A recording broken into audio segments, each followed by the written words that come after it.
the power to rise. Our heroes had managed to make their way into a chamber of tests and trials known simply as the Kraganaw. Apparently a giant, constructed, perhaps strange, challenging encounter designed to test those that entered within the spaces of this dungeon, and very much an attempt to kill them or perhaps test their mettle before they faced a vigor once long ago known as Halaster.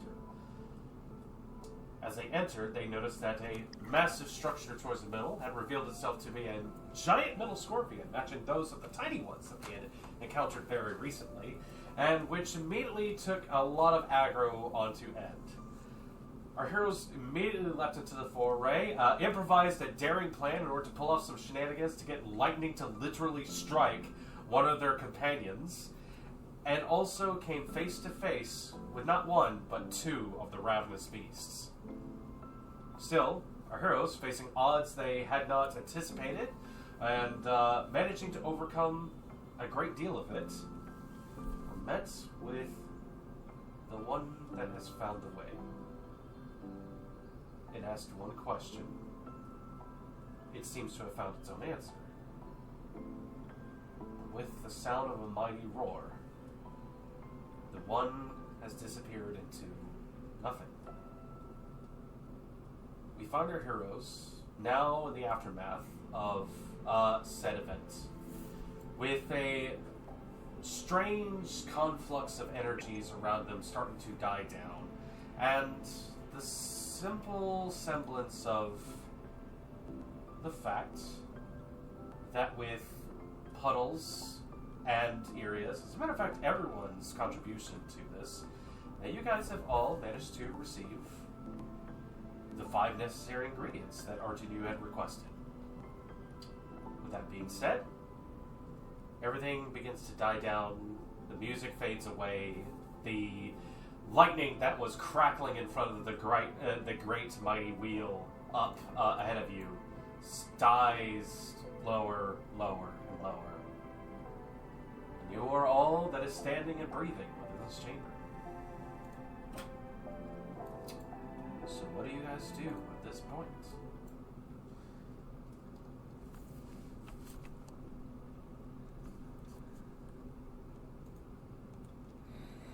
Erie will go over to End. Oh, well, Lola had her hand up. I also do see Lola's hand up. Yeah, well, Okay, what's up? Lola, go first. It was very fast. She was just gonna look around and be like, I'm done! And throw herself on the ground, face up, and she is now just calmly playing her lute. She's splat on the ground like this. Just full on the I'm back. done. Fucking done. That was stupid. Playing your lute, nearby the large, strange mechanical scorpion just sits laying there as Buddy kind of checks on you a little bit, but you see him head back over towards Sherry, and they start to exchange a few words. Things go quiet, aside from music that you pluck out into the air. So, Iria would go over to End. And, like, at first, it looks like she's gonna do a hug, but then it goes to more of a handshake, and then it just goes to a bow. Thank you. As she lifts back up. Yeah, no problem. Don't worry about it. How are you doing, since those things do hit pretty hard? You know quite well how hard they hit. I think I'll be fine. It seemed like that one knew you very well. Maybe, because they were going on about I'm helping Lyra, and I guess they didn't like that. So, because the other one, the tiny one, also reacted pretty bad, so maybe they had some kind of fallout. You just seem to be making friends wherever we go. And I use the term friend very lightly.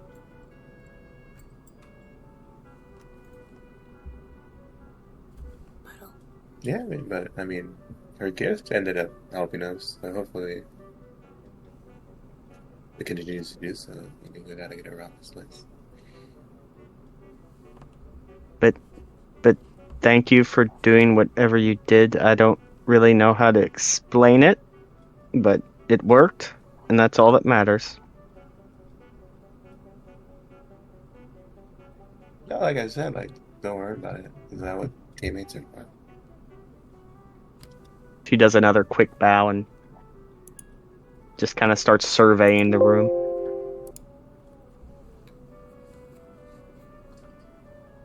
Alright. Yeah, I guess we gotta check on everybody else, see how they're doing. Cause I put a sword. They jumped under the crab at one point. Yeah, I Hopefully think they got out to- I think I pushed him out in time, but I'm not. It's a little foggy.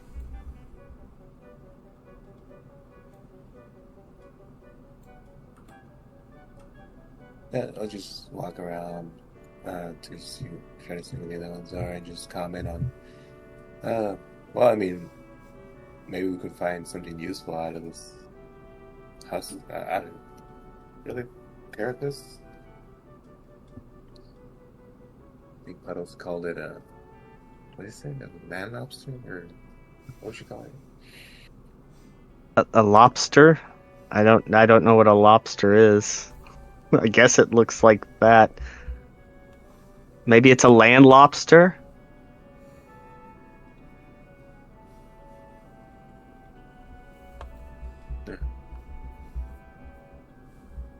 Why would there be metal ones underwater? I don't know. The also said fact that like many of you don't even know what a lobster is in the first place.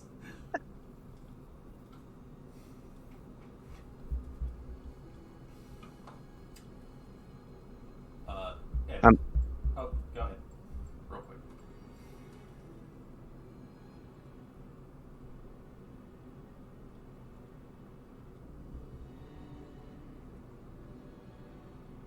For me? I thought Iria had like one more thing. No, I'm done. Okay. And as you turn towards Carapace and go to start searching it over, Puddle, how's it going where you are? I was gonna ask, am I still feeling any electricity? You are still crackling yourself. Okay. As you kind of like take the moment to look down, you see it still kind of into like the little water droplets have come off your body. I don't believe you've managed to drop your battle trance just yet. I was gonna say that would end up dropping now at this point that it's been some time since I haven't made an attack. And as it does drop, I kind of like stumble and fall, but as I fall, I kind of like catch myself on my hand and my knee to make sure I don't crush any of the bottles. And I just gonna lay there trying to catch my breath. Just kind of like shooting a little bit of electricity off my finger. Just like playing with it. As you start flicking your fingers, seeing that this power still courses through you somehow, you hear, okay, oh man, that was way wild and scary and intensifying. But Josie moves over towards your front, kind of cautiously. You see her fur has been sticking up in like every single direction just from getting hit by the ionization. As she looks you over, she sees the bottles, goes, "Wow, you got them all." Did I do good? I think you performed way better than I had even as like our baseline expectations. Okay, good, because I don't think I can take that again. Today. You need a nap. I need 12 hours of sleep. Yeah. Hold on. She goes to like put one of her little hands on you, and there's a kind of sort of like a ray, like a rogue bolt like connects between the two of you. It's just okay. I don't think you're too dangerous to make contact with. If you need a shoulder, I could do my best to provide it, but I am small. No, I can walk. I'm just gonna lay here for a minute. Okay. What's a gift shop? Oh, well, it is a thing where you can buy many little tchotchkes and stuff. It's usually there for like tourists and other sorts. You The voice said there was a gift shop, right? Yeah. Yeah. It did. Let's go. Yeah. We can check that out. Let's just take 5. You did good. You did real good. You did amazing. Take 5. She just kind of sits down next to you and just kind of.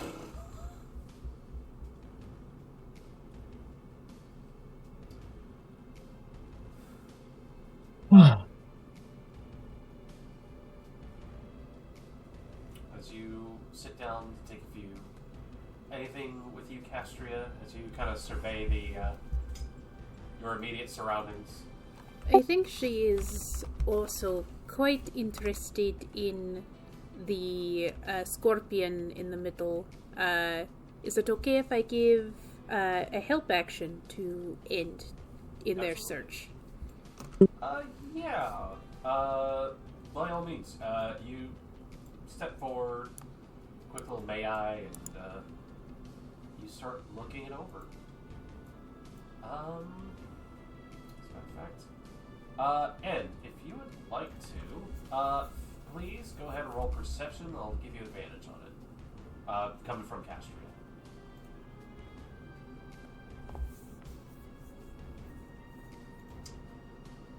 Looking this husk over, you see that there are a number of strange things that don't really make much sense to you. This is like what their function would be for the most part.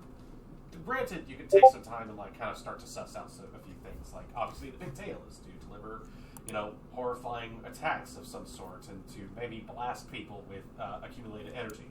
Not that it ever gained any.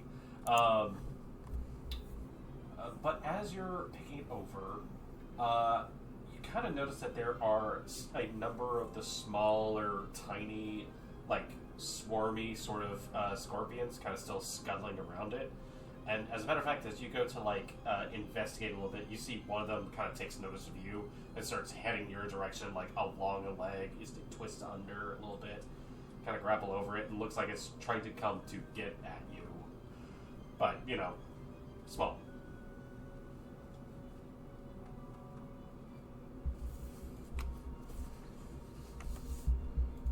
Yeah, not pretty much, other than like the main obvious things, like that tail that I was trying to get at me with.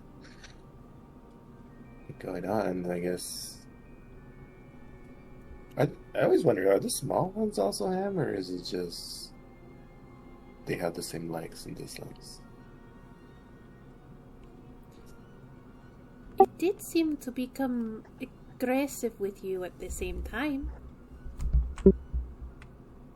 Yeah, he was upset about Lyra being helped. So I guess he didn't like her. Or doesn't. Who is that? That was the one that gave me the horn ring. Mm. That was when we were all looking for loot in that one chamber. Yeah, she was like in this painting and stuff. That was pretty cool. Some more pre-calamity characters then. Yeah, because it was. So she was one of the assistants, right? How do you think they survived down here for so long? Maybe they got caught up with the other ones that we've seen where they're somehow still preserved. Like the fleshy ones. Or...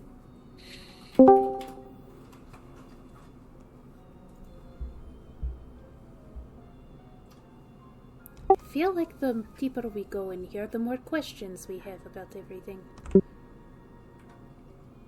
Yeah, I figure that's the. I've been thinking of like the more you learn, the more you're aware of it, the less you know. Hmm. It's just more questions. Well, I'm glad you are alright. That did not seem comfortable to be in its pincers.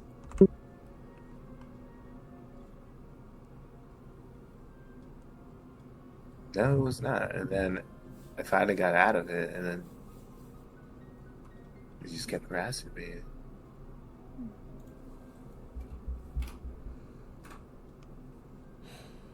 Well, I guess after everyone has like a good few moments, we should keep going. I don't know if this is one of those things that reactivates after a little while. Oh yeah, for sure. We should see how everybody else is doing. But sadly, I used Julie's last potion. It was actually pretty good too. She But does it seem was outside. talented. Perhaps we can ask her for more.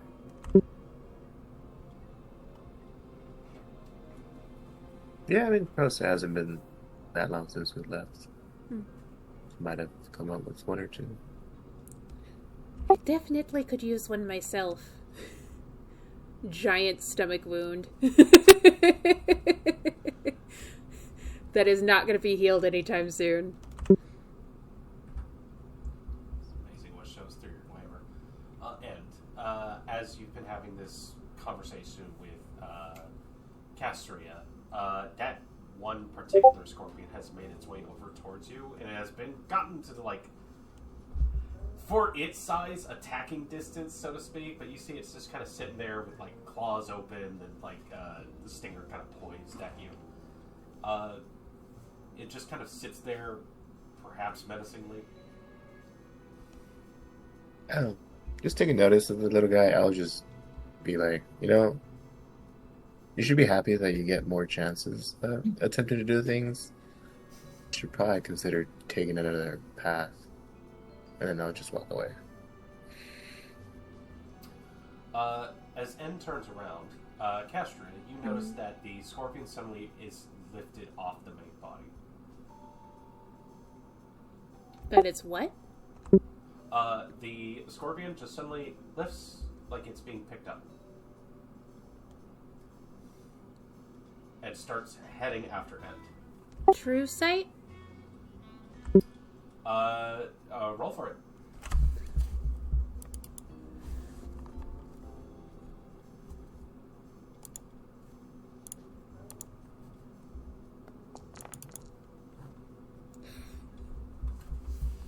It's gonna be a good night.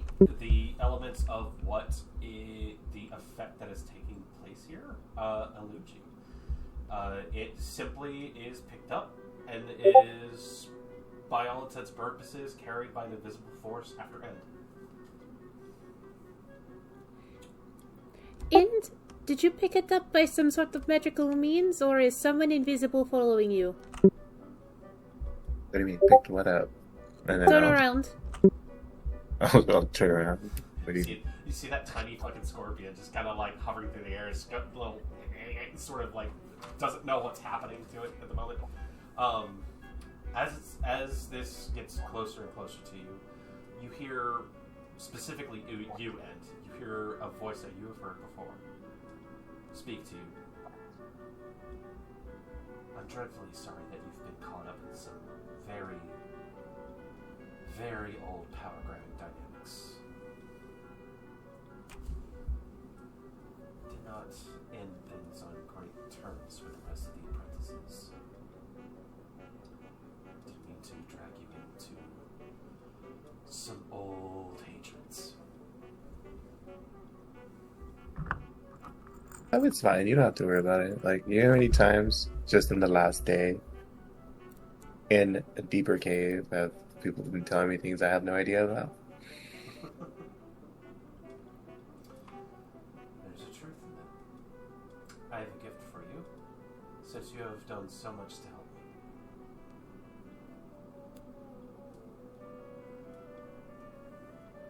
me. Oh, okay. I mean, If you don't mind, hold out the hand with the ring, please. My left hand. Just hold out her left hand. You see. And she's. Go ahead. Oh no, I was just gonna say like she would just assume towards where the scorpion is flying at. Yeah, you see it continues to like wrestle in the air. It's not jerking against anything because, by all means, nothing tangible is holding on to it. But you see as it kind of hovers its way over, the red eyes that are in it soften, turn to a new shade. You've helped me greatly, as I said. A little parting gift. The scorpion goes, is placed within your hand, and you feel something go and curl your fingers around it.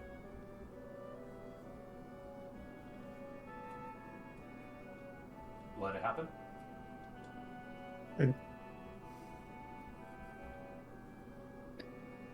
Castria might be the only one paying attention to this.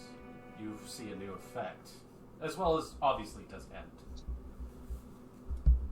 The ring around her hand lights and shifts for a brief moment. And once the light fades away, the ring is gone.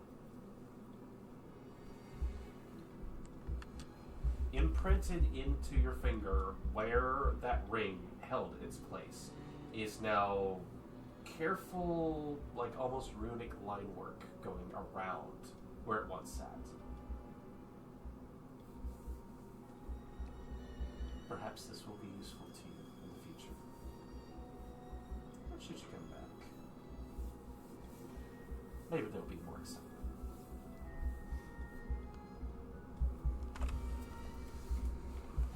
And you gain a new mystery perk.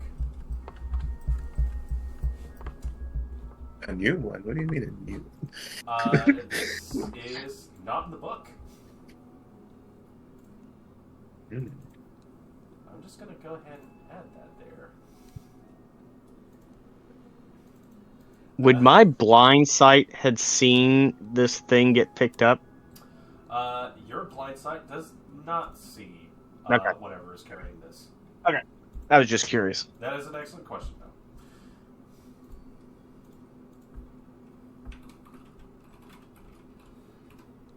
though. Would your blind sight even be up since you went down? I believe if Jerry has still been maintaining concentration on it, it's still in effect. Oh, that's right. That's Sherry's blind sight, not yours. Okay, Yeah. I am just the recipient of it. gotcha. I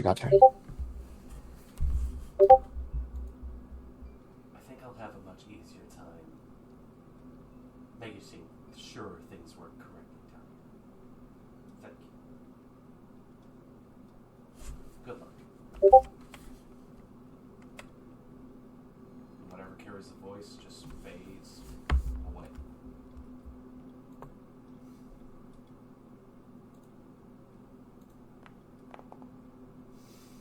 Someone's rolling dice.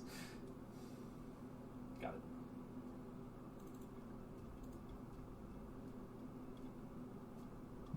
Yeah, I would just thank them again for it. I'll turn back to Castria. Oh, then it was Lyra. I guess she wanted to thank me for. I guess she felt bad that I was accidentally involved in old drama. Oh. Alright. As long as they weren't trying to put that scorpion down the back of your jacket, I think it should be fine. Once everyone's feeling better, I think it'd be time to at least check out the gift shop and then get back. We've been away from our Jinyu for most of the day and I'm starting to get worried.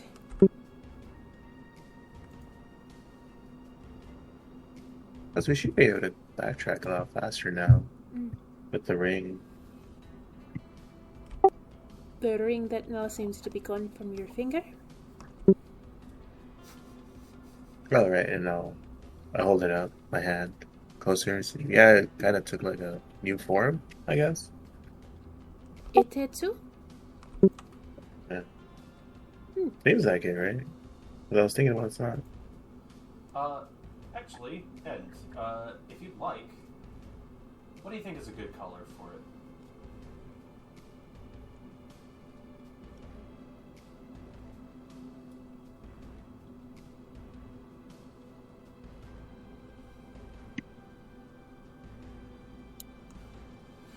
Big decision. Purple.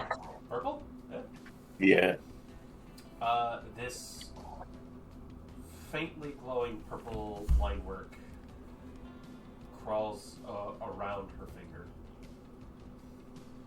And I think you would definitely know if it was there before or not. It hasn't been. Can't wait to see what that does. Iria, how are you?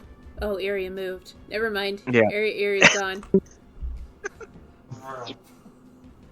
0. So Puddle's laying on the floor, right? Oh yeah, like just like. I'll be up in a minute. Yeah, we're doing okay. Oh, look. So she took a direct lightning blast. Several. Multiple. Several, yep. I mean, she's crazy. That's an understatement. I would say more lucky than anything. Well, I don't know if it's just me, but I think the luck might have run out for a bit. Should we help her up, or are we going to get shocked too? She should be fine. I mean, unless you want, she like fishes out of her bag a couple of like human-sized, thick work gloves. I put my hand up for Iria to like help me out. It's one of those like hesitant things. Like, is she gonna get like electric shock? Or even just like static shock. Yeah, static electricity. If you grab my hand after a moment, like the immediate grasp, nothing. As soon as you start pulling me, I do give it a little bit of a just to... Did you do that on purpose? What? Never. Insight check. Paul, How do you know what that would... set your roll to private and persuasion or deception, your choice, I guess. Oh, I just did it public. Okay. That's a perception check. Perception.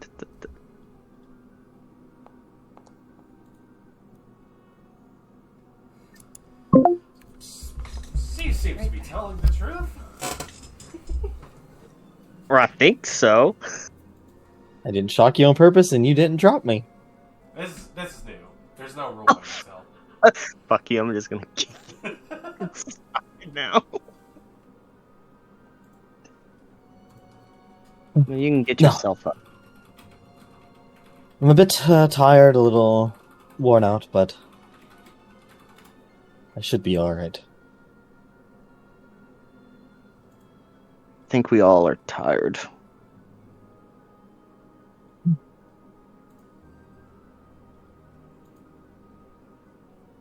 Well, we join the rest? Sounds like a plan. Let's go check out the gift shop. I'm sure some folks back home want to see some souvenirs of what I've been up to.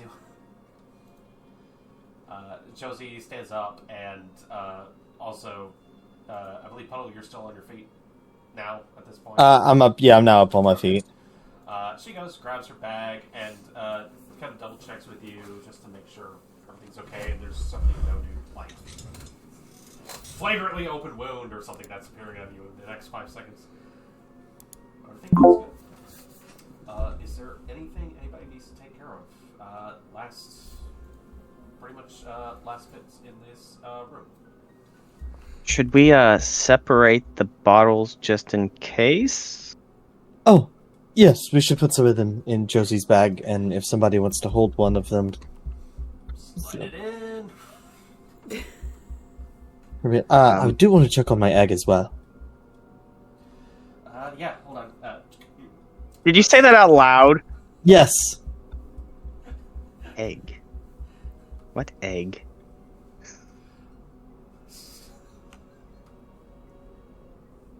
Don't worry. A side project I'm working on. Your last side project was to get struck by lightning. And it worked. It works, right? And now you have... She just lowers her head and just walks away.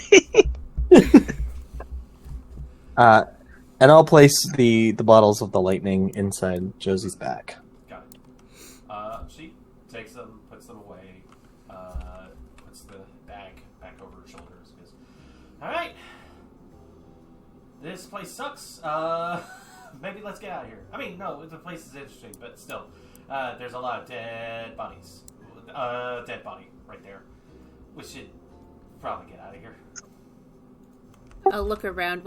I'm guessing the gift shop is the only way out.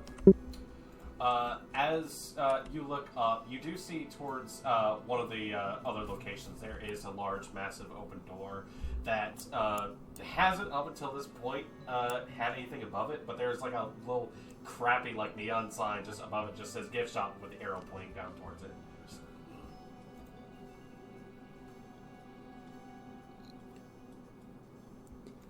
Hard to imagine there was enough tourism going through here to justify a gift shop. This is a weird place. It doesn't make sense anyway.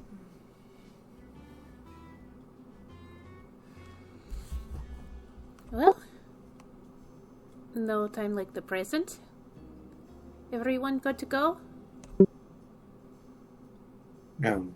And seeing Lila singing on the ground would just kind of hover over her and be like, "How are you doing? You doing all right?" You seem kind of shaken and going up to Mad Lobster.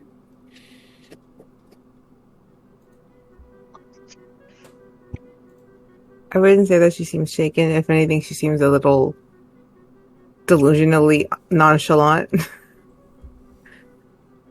In a state of like, no, I'm fine. I'm just not going to move right now. Alright, well, I think everybody's getting ready to leave. Oh yeah, y'all can go. I'll catch up. I'm just not ready to continue with this lunacy currently. I will be in a few minutes, but you can go ahead and I will catch up.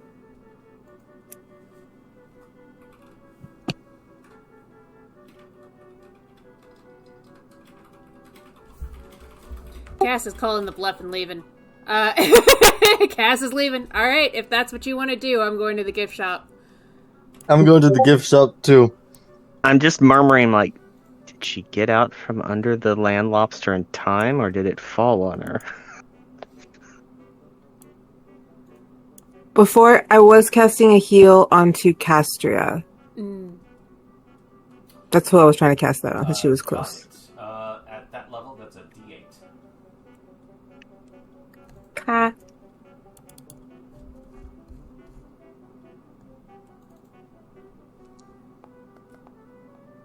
Puta madre, pues 1 point. Hey, I'll Sorry. take it. Listen, my max is 16. You got me to 14. I'll take it. Okay. As we're walking, I'm like, Cass, look, it worked. Just shoot little lightning bolts at the wall. Iria just stops to let you get further ahead. See, I did foresee such a thing. Sometimes I am pretty correct. Are you on some sort of mission to gather all of the elements? You know? No. It wasn't. Perhaps you should consider. I never once thought I would have anything other than water and ice. And then I blew up, and a voice was in my head. And I could control fire. That does happen. That happens quite often, actually. Now And- that I think of it. He deemed me a champion of fire. So now I wonder if I could... That's a good point. I could become a champion of everything. Maybe that is the path to reconnect with your lost water friend. and find your way home.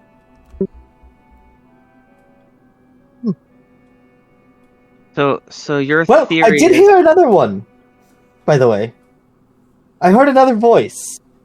Fantastic. Another. I got struck. Yes, I got struck by lightning, and like everything kind of like froze for a second, and I was in like pitch blackness. I couldn't see anything, but I could hear another voice that didn't Puddle, sound happy. I think you're in. Yeah, I think you're in. I think they call it shock. No, hearing voices No, is very normal. I do it all the time. Castri's heard my friend before. There was another one, similar, but Puddle, how many a bit more voices are in your shocking. head right now? It's just the one that I am aware of. But you say there is a second now. I'm gonna like focus really hard. Is it just still one voice? One other person? Is there another inhabitant? What's going on, Puddle? Yeah, it's just one. Did you, my friend? Did you hear the other one when I got struck by the lightning back there? I thought I heard something, but it was so fast, so I couldn't understand it. Oh, I thought it took a couple seconds. Oh, No, yeah. Interesting. You got hit by a bolt of lightning. It was like that and gone. I don't even know how I made the snapping sound. I'm an intangible force. Huh. But what did the new voice say? Well, it did tell me that it was gonna find me, and it didn't sound happy. I was gonna say, what kind of tone did it have? Insulted? Well, it sounds like it might have been a long ways away, so that will take time to catch up with you. I want to find him first. Of course you do. Well, that is something I might be able to help you with after all this is over.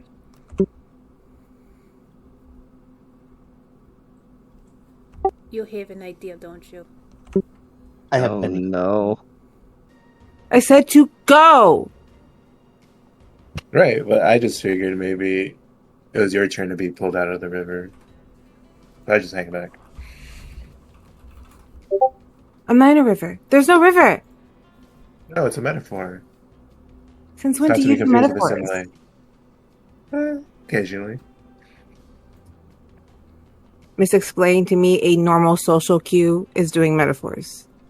Got it. Okay. Don't you want to check out that thing? They're talking about a gift shop.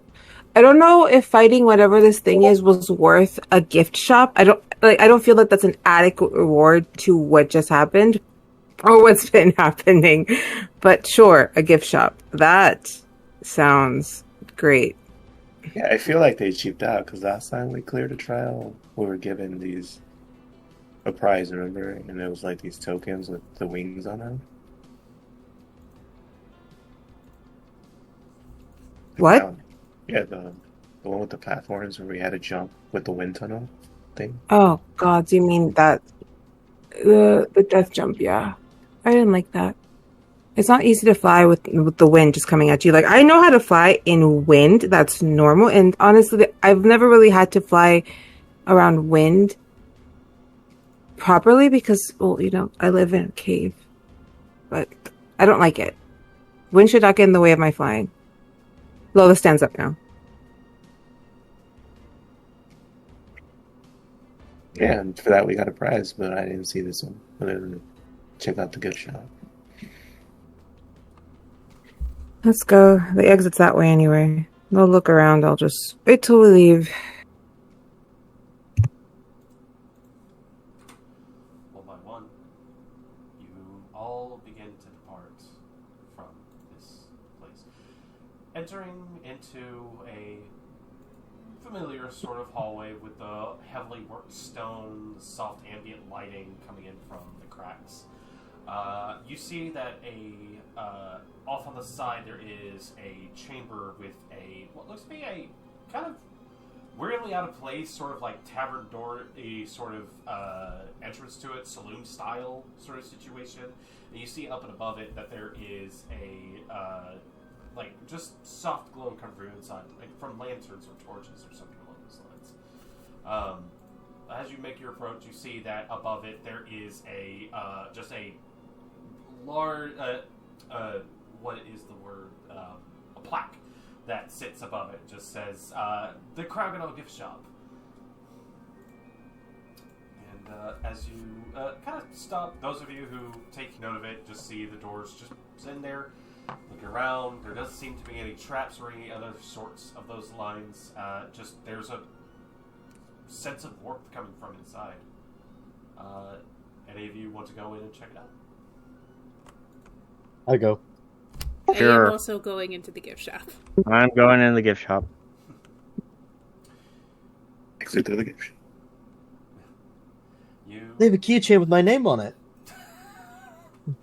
As you step inside, you see strange surfaces that perhaps a lot of you haven't seen before. Strange little rotating cabinets of weird little knickknacks on them. Rows and aisles of other sort of tchotchkes and other sorts of things. You see a lot of racks with like strange clothing on them. One in particular, you see like this garment that has on it says "I survived the Kraganaw and then died later." On the back of it, there's a big logo that just says "Dungeon of the Mad Mage," with kind of like an imprint of like a weird hooded figure, like shooting power down at like a band of adventurers sort of situation going on. As you folks kind of take a little bit of a look around, it's nice, cozy. There is a counter with what looks to be nothing behind it at the moment, but a little sign just says, please take a time, ring bell for service.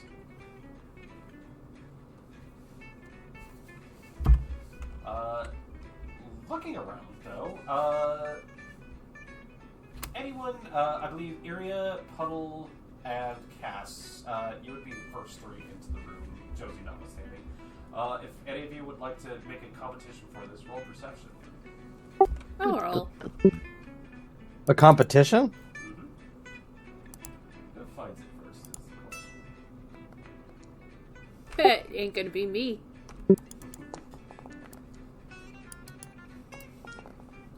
It was actually pretty close. No. Well, Let's go. You know what? Hold on. What's up? Oh, I should be at disadvantage. Oh, Let me roll my right. dice. You should be at disadvantage. Let me roll my Let me roll my D10 again. Yeah.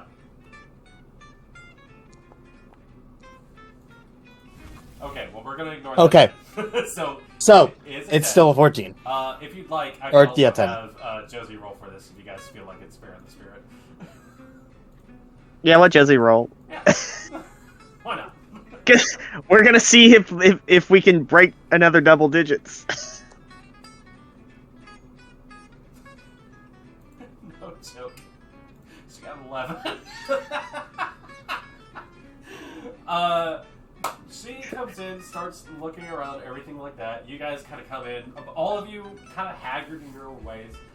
But she's got a little bit of a zip to her. And as she kind of starts looking around, seeing all these things, you see her just go... That's the smell. Varnish. Hint of trim of metal. She turns down one aisle and locks eyes with something. Goes, treasure chest! And goes for it. I Cass is hobble just. close behind her. I was about to say, I'm gonna. Cass is just gonna kind of laugh and follow slowly because she knows the pirate's gonna want to get there first. As she is technically the first to get to it, unless somebody wants to like race her towards it. She did announce it, but you see she gets over towards the little thing and she kind of starts looking over everything else along the sides. Looks like it's fine. Gonna open it. She just goes, puts her little greedy palms on it, and pushes open the top. And rolling out of the front, there is a scrap of what looks to be cloth with embossed filigree on it that says, "To the victors go the spoils." And there are a number of things in there. So, let's see.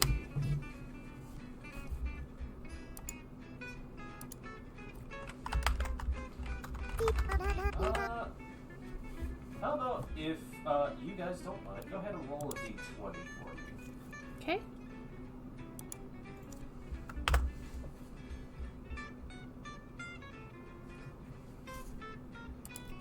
$19. There's 19 items.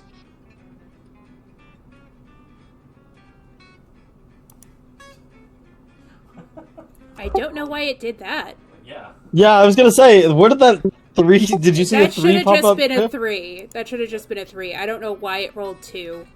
I might have double-clicked the button. Yeah, it's like, Let's see.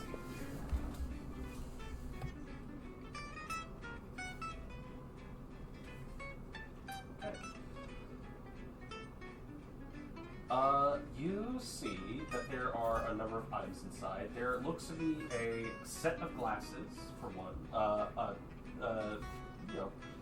Spectacles or what have you. There is a pen on the inside. There appears to be there is a potion with what looks to be a little like cord around it. With it has like a pair of open eyes on the bottle itself.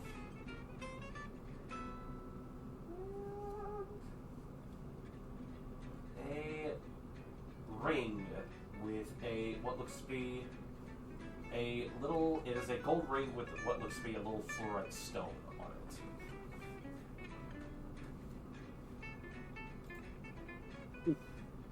without thinking, can I pick up the glasses and put them on? Yeah, absolutely. You pick up the glasses and put them on. You see a vibrancy appear to the space around you. There is more hue to the many colors that you are looking at.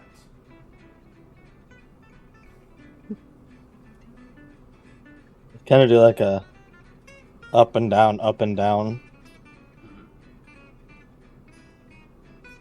Looking around, you see that as you look, kind of look from side to side, you see like the torches kind of burning in the corners and everything else along the sides.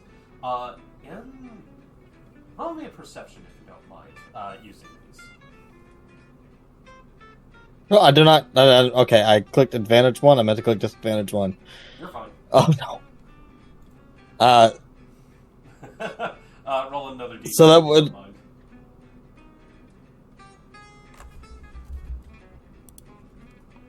Okay, yeah, that's fine. There we go. There seems to be something to these glasses. You can't immediately make out what they might be able to do. That being said, they look nice. They kind of turn around. You see, Joseph kind of gives you a little bit of a nod. They look swanky. I'm gonna keep wearing them then. Either the two of you go for any pieces. I'm debating doing something. I think I would go for one. I'll close my eyes and help Ouroboros let me choose something out of there. Okay.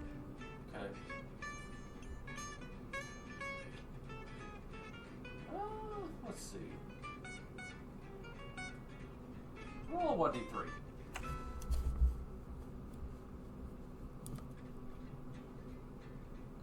1d3 said? A d3, if you don't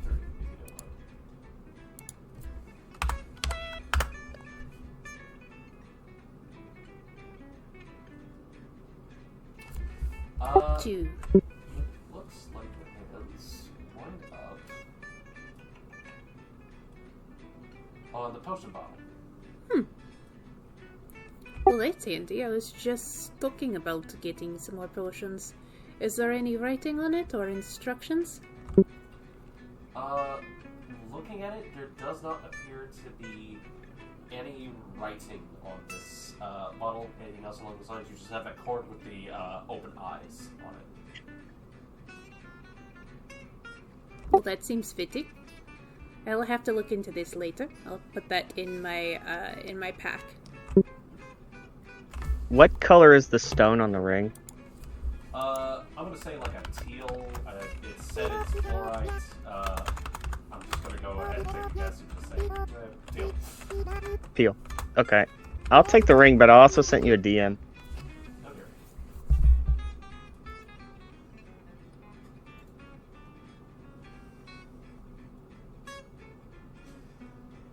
Really want to pull some stuff, huh?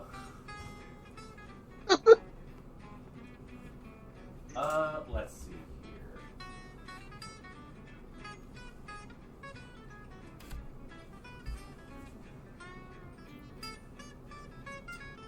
You...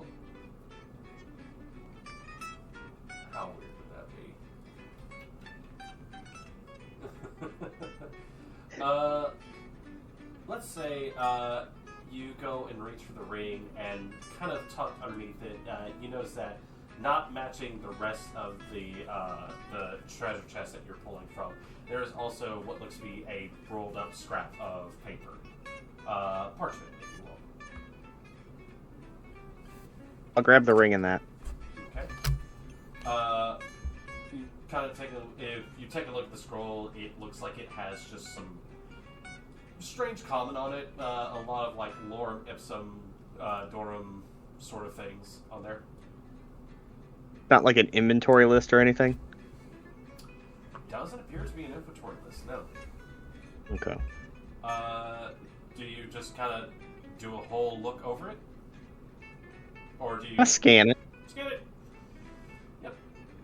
As you scan it, go ahead and give me a learning roll. Learning. As a matter of fact, you may do so with advantage, as the ring flashes in your hand. Advantage even though I have nothing in learning? Yeah, so 2d20. Okay. 12. The parchment changes. As you take a moment, you kind of go over the lines, read down it, just see if there's any hidden code or what have you. You get to the last word. There's not a lot of reasoning to what's been written on this thing. But as you hit that last bit, the writing vanishes, and an image of a chamber appears. And it doesn't take much for you to determine that it's a map of the room that you're in. So I guess scanning around and looking at this map, is this room even in this room, if you know what I mean? Yeah, it appears to be so. It looks like at the moment you just kind of see the chamber that you're in. You kind of look up and see like the aisles kind of marcated on this parchment as well, and just a little bit to the exterior, to the outside hallway as well. I'll pick up the ring and kind of slowly make my way towards where this image is. Okay. Well, you said it's a map of the room, and is there anything like that stands out on this map? Nothing seems to stand out on the map itself. Like, Okay. granted, looking at the map, you do recognize that this is some sort of magical item in your hands. Okay. Precisely what it does, you can take guesses. Okay. I have theory. Okay. Then never mind. I thought maybe the map showed some, like, it had an X on the map in this room, so okay. I mean, maybe later. Maybe later. I have an idea. I have a yeah. theory, but... Okay. And you see that Josie, being as gracious as she was, although you definitely see that she's like, seeing you guys kind of come over and start rummaging through it, she goes, grabs the pen real quick. But as you guys take a moment to look these items over, and Lola, you're able to catch up at this time. You see them kind of centered around a treasure chest of some sort, like a ye old sort of treasure chest. Doesn't look like it's been hit with any age or rot or rust or anything else along those lines.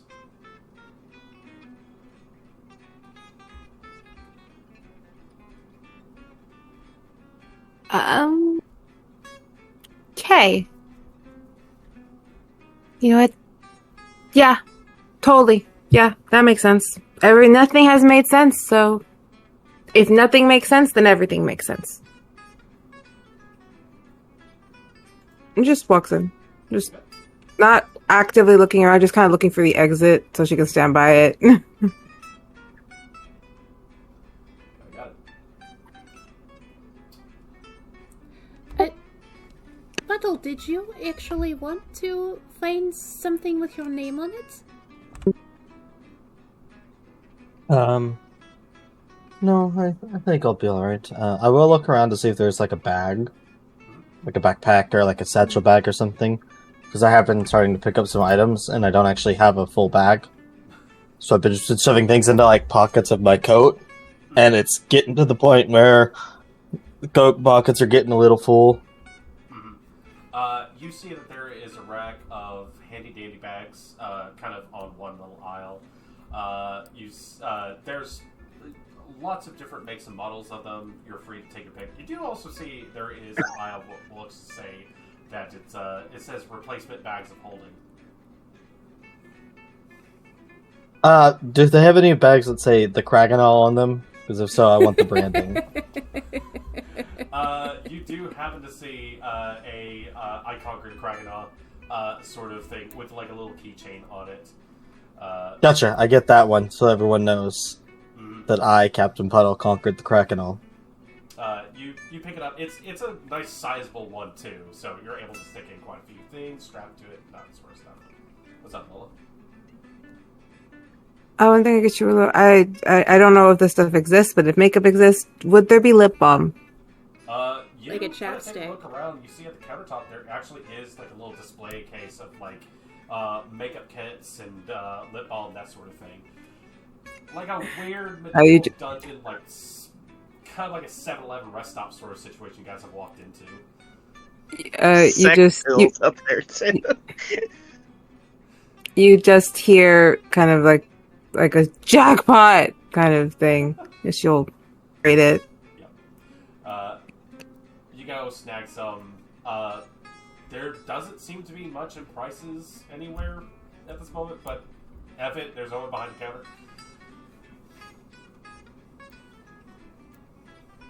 What's up, Pump? I am gonna as I grab my bag, I'm gonna walk back around. And I'm gonna look at the bell that says ring for service. And then I'm gonna look at everyone currently doing the things that they're doing. And back at the bell. And I'm gonna ring it. You hit the bell.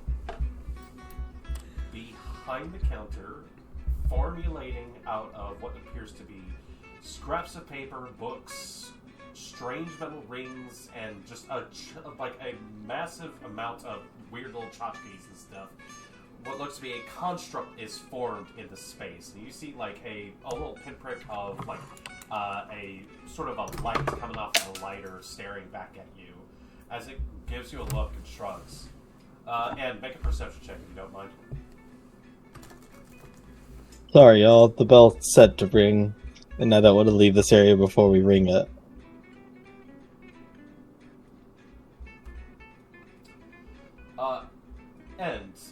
You're the only one who hears this, as this thing looks and goes, "Alright, it's been a while since I've seen some flesh bags. What can I help for you?" I just kind of peep over to Puddles and be like, "Oh, they're asking what you need help with." You see the thing turns its head in your direction and just kind of just gives a little bit of a taken aback sort of stance.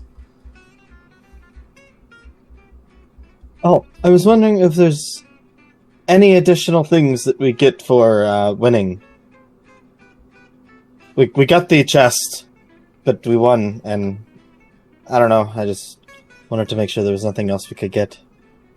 You see it looks at you as this takes place, like a little telescope kind of moves up into the space, a little notch opens up to the lighter. You see the telescope kind of blink in your direction. Slowly turns back towards Ed and goes, well, as long as you folks aren't taking too many things, then I guess you're not going to be cursed by the fell magics in this place. Well, what's in the treasure chest should be fine to take.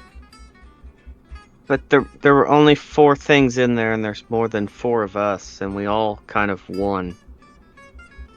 Well, then they need to have a take a look. I'm assuming this is going through Ed, who's translating, by the way. I don't know that they don't know. Okay, yeah. So, I just understand that guy. So you guys just have a one-sided conversation with this thing, and it is making no sound. There's like the flutter of like weird pages and stuff, like creaking wood of like a chair that's been wrapped up into this weird homunculus. But yeah, Ed, do you kind of understand this thing? And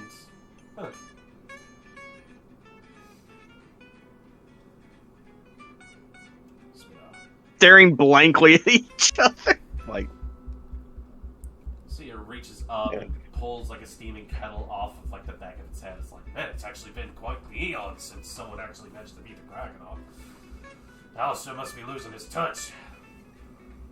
Then I'll Syria be like, oh, that's pretty cool that we all get our own thing. Yeah. But I mean, like, not sure how useful the stuff is in there. Doesn't bother me, though. I don't get paid for this. Well, Nola knows that she ran away. And then, do you guys have any jewelry? You see it kind of, like, lifts up a hand. It quickly starts formulating, and then you see, like, a little, like, one of those, like, sort of, like, hand cone sort of situations pops up and just kind of points towards one of the aisles. Check that one over there. If you guys want, we've got some license plates with names on them. We got keychains, we got t-shirts, we got other sorts of things. In case you guys need to stock up on some last things.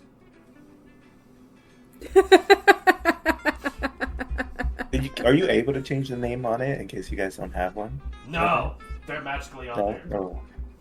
Our names are magically on the license plates? what's a license plate? I need one for my boat. I really... Honestly, yeah. Josie has like kind of picked up on the strange thing, kind of pointing in one direction, and it's just kind of like tiptoed her way over. She's gonna start looking at stuff. She goes, "Holy crap! They have my name!" And she like holds up a weird metal plate, and it just has in embossed letters just JO''XI. Can...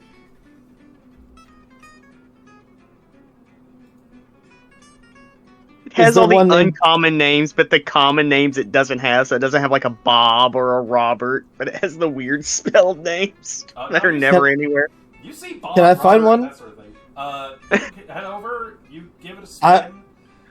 I want to find Bartholomew, so I can name my boat Bartholomew. You give it a spin, A's, B. You just kind of stop. This thing holds way more, like, as you spin this weird, like, cylindrical sort of rock situation, like, as it goes around, like, more come into view. But yeah, you find a Bartholomew. Cool. Taking that for the boat. I don't look for puddle. You see, like, embossed on, written on the edges, like, high seas ahoy sort of situation. Onwards to a vast. Crazy that it knew it was for a boat. Josie goes, "Oh, wow, that's great." And just quickly tucks hers into a pocket. Okay, now I'm curious. I'm just gonna walk up and take a look. I take it you go to the K's. Yeah. There is no Castria. You find your name. Son of a bitch. Puddle, would you like to roll perception or just succeed on this since you're so... Oh. I'm there. I'm looking at it still, too. Yeah, before it gets to the P's, you see your name.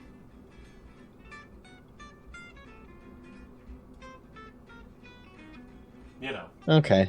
your real name. Yeah, they don't got a puddle. I'll take the one with my name on it, but can I also look for Jade real quick to bring back for her? I feel bad that I haven't found her anything yet. Yeah, you kind of start looking through it. You see all sorts of different names kind of rotating through the display. It takes a moment. You do find a Jade, but the way it is formed on like the edges of it doesn't seem like it's meant for her. I'll put it back then. Okay, I won't take it then. I'll put it back if it's not meant for her. Shits and giggles. Anybody else looking through that thing? Are they regular size license plate, or do they have the mini ones? They have both.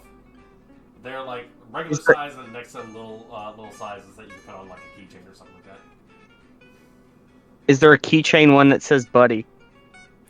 Oh. Amusingly enough, yes, there is one that just says "Let's get weird" and a buddy. Bad? No, it says "Bad to the bone." Yes, both. It says both those things. Wait, does mine have a subtitle, or is it just by my name? To the lands of illustrious beauty, may you find your riches. God damn. Okay, sure.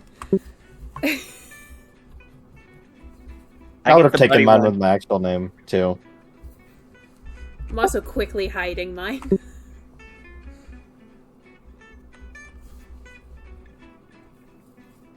Lovely place Oh. of legend. I think I would have just got some pieces of jewelry, some rings, bracelets. Would have looked with something with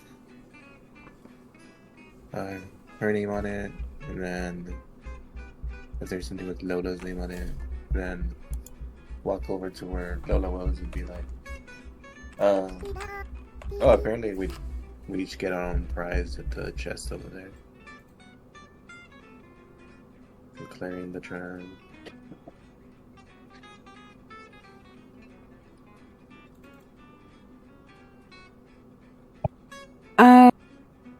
She'd probably have finished up what she was doing. Hopefully she found some like makeup removal wipes to like clear up her face first, and then just very no makeup looked to continue her journey. Just trying to be like, huh? I thought that was the chest they opened. Yeah, but we each get our own.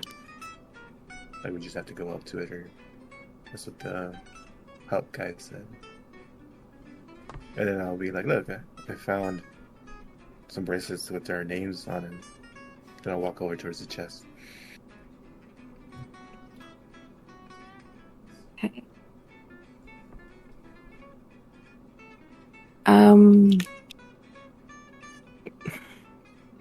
Oh, come on, girl. I guess she'll move that way, see what it is. You see as you move closer, there's that open church chest. On the front, there's that sort of vibrant, tailored sort of cloth sticking out to the fingers go spoils. Leaning in to kind of look inside, you see like on a little plush cushion that there are, as you and Ed have approached, a couple of items in there.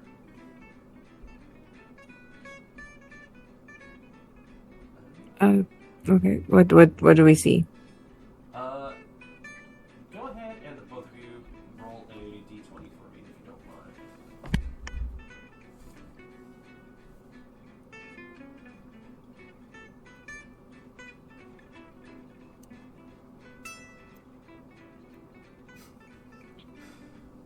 No worries, 3 is not going to be a punishment.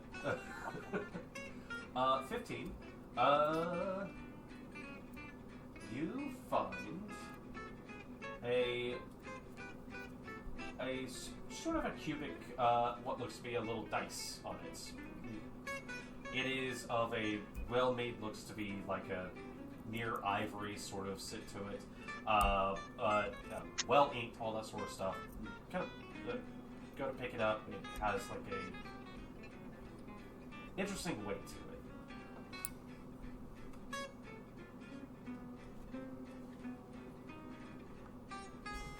you describe that again for me? It looks to be a six-sided dice. Very, very well-made materials that have been put into it, like a marble ivory sort of like look sheen to the surface of it. Very well-inked numbers on it as well.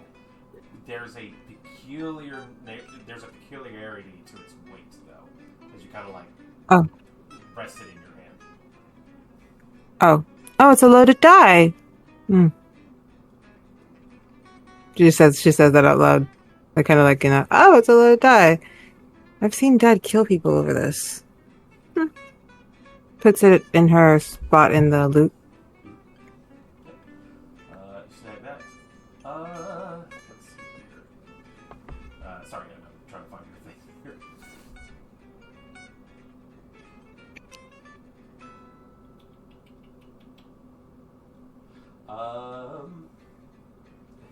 You know what? And you find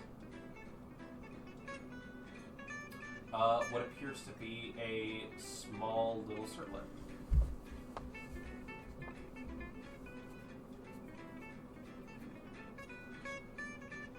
Made out of like finely woven wood, I would say.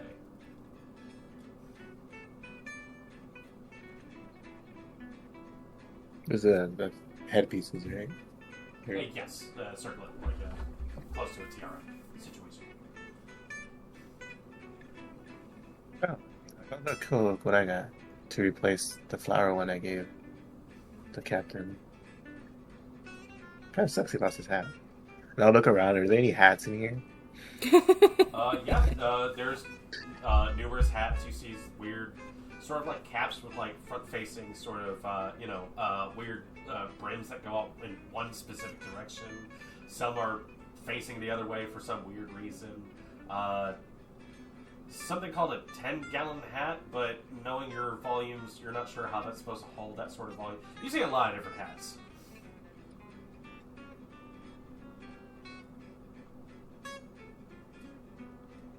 Do they have like the logo I conquer the Kagana on? Yeah, a lot of them do.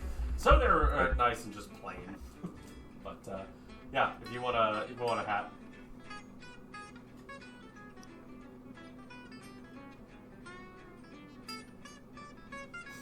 So, as you kind of take a look around, you guys spent some time rummaging through the place. If any of you want to get like a sweater or some weird garb that you're not really sure what the fashion sense for it's supposed to be like, yeah, you guys are able to pick up some spare clothes and what have you. And you look through the space, you find matching towels.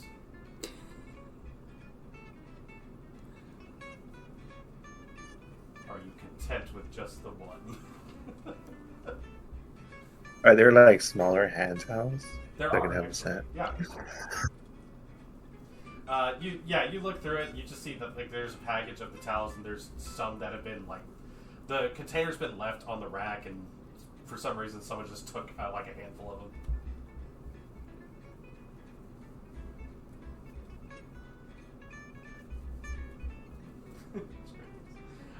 But yeah, after a moment, you see that the strange hodgepodge homunculus behind the counter kind of like looks around and goes, "All right, I don't think what you guys are taking is going to be too much or anything like that. So, enjoy your curse-free existence. Unless you're already cursed, that's not my problem. So, bye. Nice talking to you. That's weird. Not a lot of people talk with me."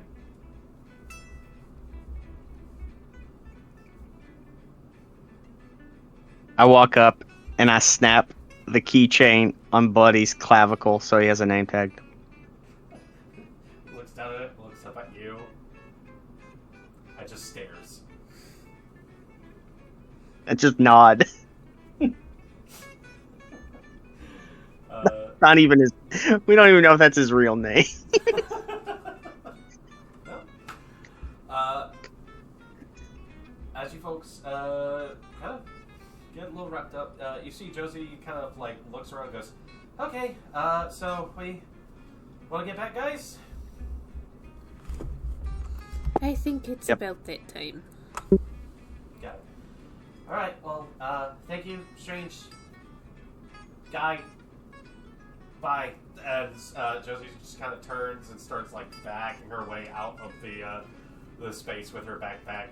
It's one of those situations where it's like, you go in, you don't buy anything, now you feel awkward trying to leave the store, sort of situation.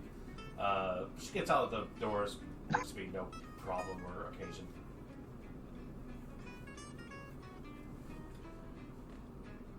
You guys follow afterwards. The hallway comes back into view. Lit up down the way, you see that it eventually leads... Wow, there was no fade out for that. You see it leads back to the...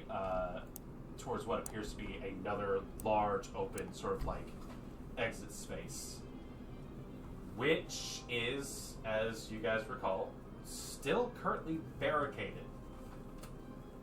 But from the looks of things, there doesn't seem to be anyone around to defend these battlements.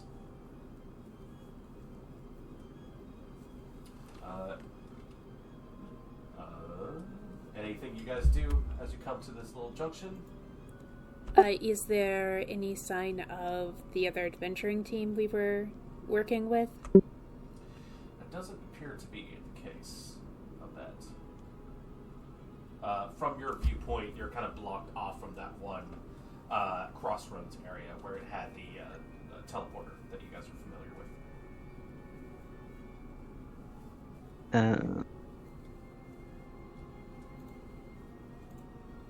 Is there... Does it feel like there's a breeze or anything? In the space... Or is it just kind of like... Okay. There are gaps of, looking through. You get the sense that, like, as you look at this was meant to be some sort of, like, defenses at some point or another. Those of you who are aware of, like, fortresses and, like, their defenses, you see, like, murder holes, that sort of thing.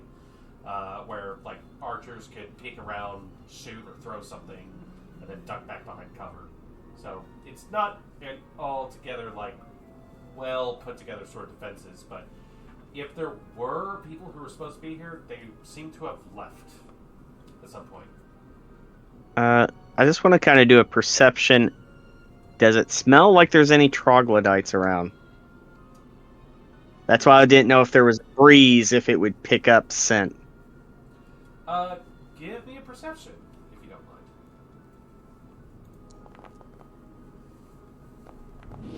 Oh, that's an natural 20. Kind of taking a little bit, you know that there's a particular stench to these guys. Kind of sniffing the air a bit. It's very faint, but I believe that you kind of give it a quick little once over it. This little location appears to have been abandoned recently. You look over and see, like, weapon racks that have been emptied at some point or another. There doesn't appear to be signs of scuffle or anything else along those lines. It looks like this place was just left in a hurry for some reasons or another.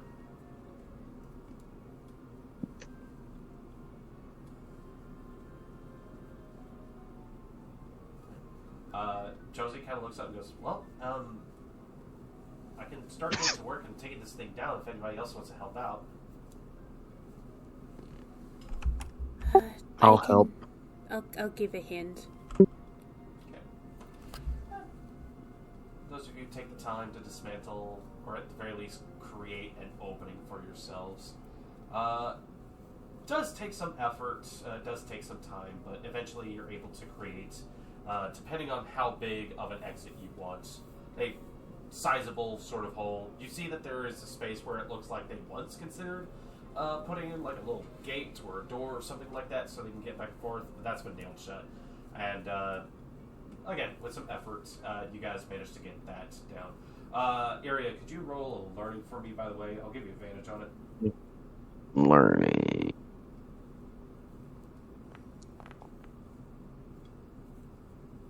$15. I'm going to send you something real quick.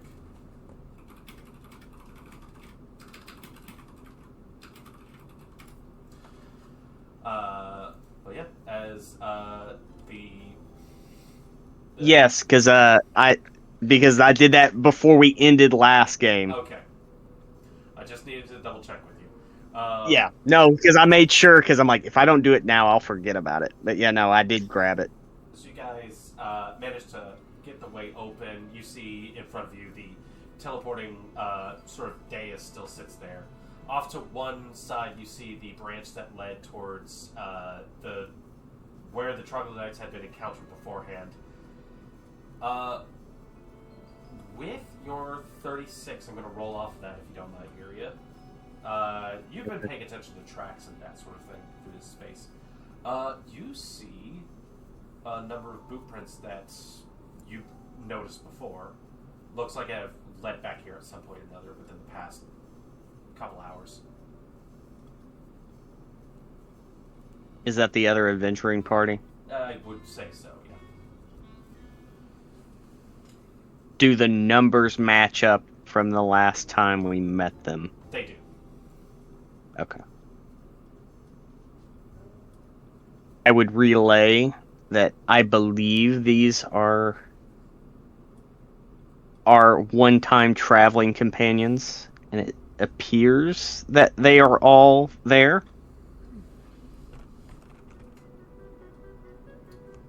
But they're leading towards the teleporter. It looks like at some point in recent history they have come back in this direction and have accessed it again, yes. Okay. So it looks like they did survive. It is good at least. Oh, my apologies, I was incorrect. There's looks to be a couple of new pairs of prints with them. But it looks like they picked up some other people, potentially. As a nice little quick refresher for you, they were headed down there to try to rescue some folks. It looks like they were successful, perhaps. Okay.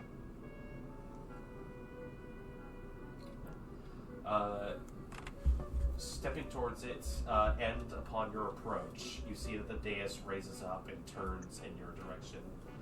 That little line on your finger flashes a little brighter. Looks like you still have some of the same benefits from before.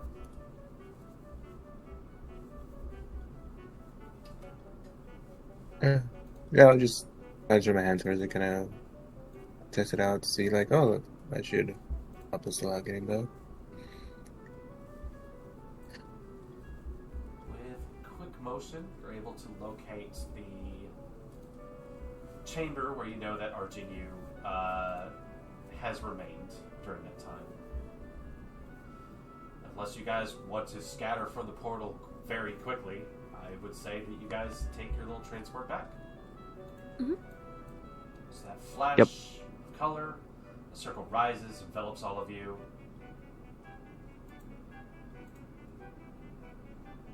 And you find yourself back. I didn't change from the previous map beforehand. Sorry about that. You wind up in the space that you remember from beforehand. The large skeleton still sits nearby. Pile of gold still undisturbed. You... No, shoot. Forgot to get him his new token. You see Arjunu has been busying himself.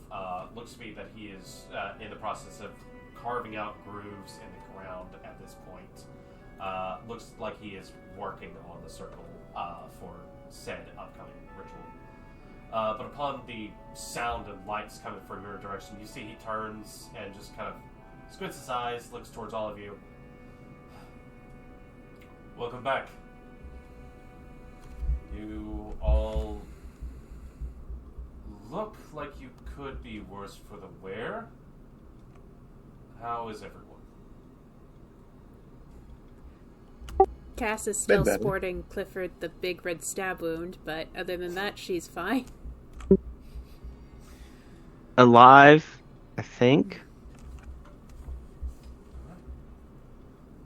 Well, welcome back. How has your travels fared?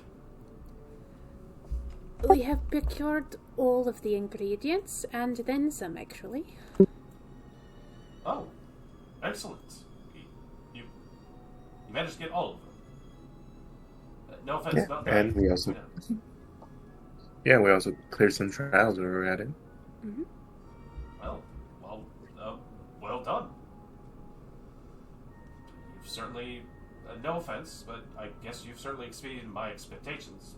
Granted, those expectations also considered if I had to do things myself.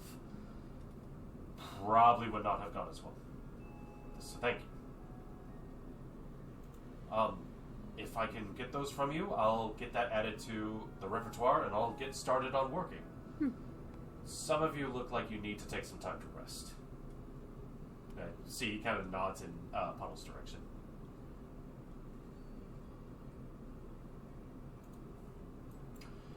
So, who hands over... you see Josie goes and plucks out one of the bottled lightnings and goes and hands it over towards him. She does look towards you, Puddle, though, and you hear her, like, she kind of comes back and quietly goes, do you want to tell him we got more than just one? Arginio, how many bottles of lighting do you need? Well, just to really secure things, the one minimum would it certainly does the job.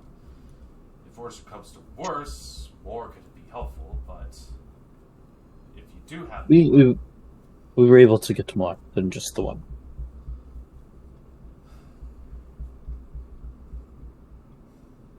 I did request We were able to 4 in total.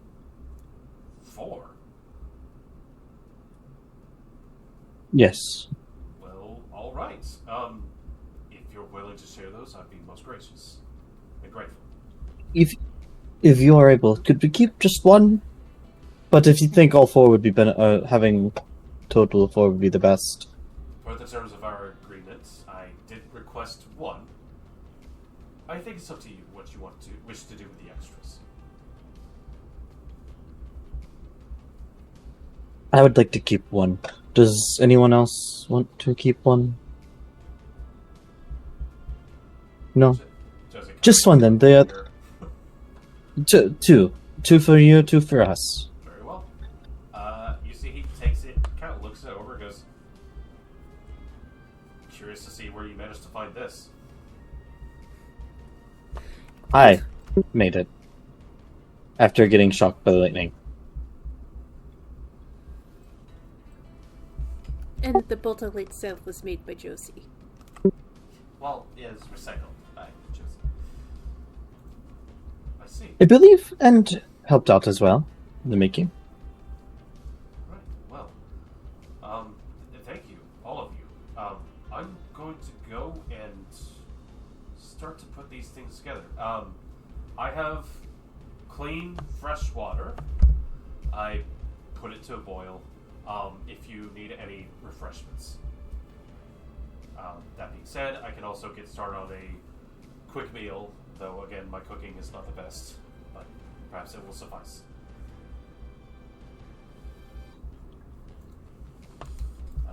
With that, he takes the bubble lightning, the calcium shavings, and turns behind him, goes to work on the table with everything. And he has, like, the incense and the rest of the stuff we got, right? Yes, the things Okay. I handed to him earlier.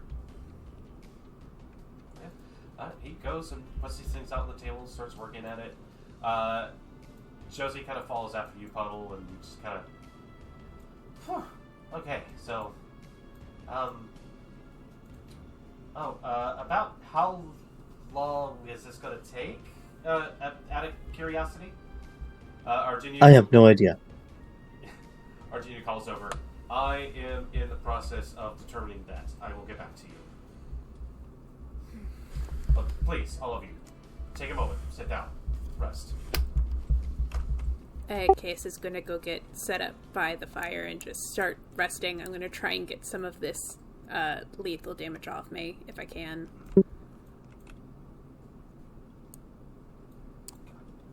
All the little bedrolls and campfires and stuff went missing.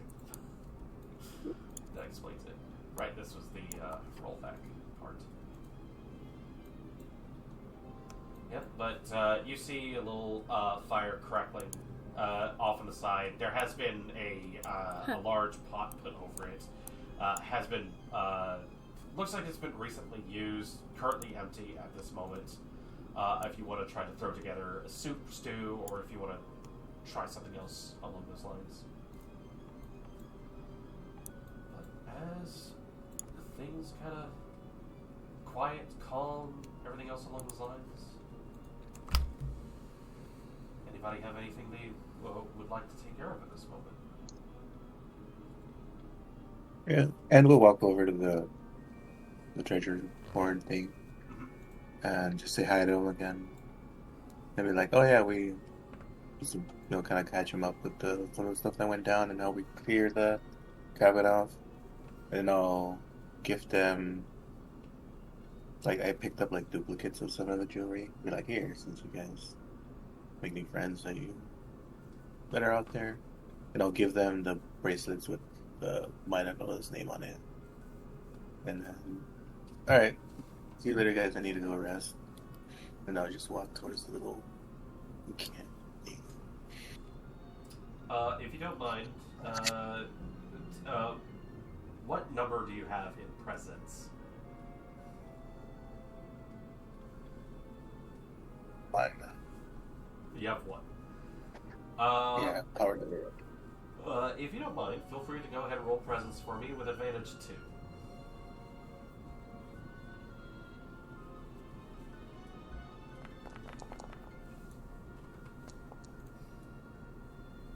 Okay. You hold out this jewelry. Do you drop them in, plop them down by the side? Yeah, I'll just put it near it. Okay. Because I can't. Because of the dead thing. Just be like, alright, so. Place these down, turn back around, make your way over towards the campfire. Out of eyesight and earshot, it looks like those pieces of jewelry and everything are subsumed within the hoard.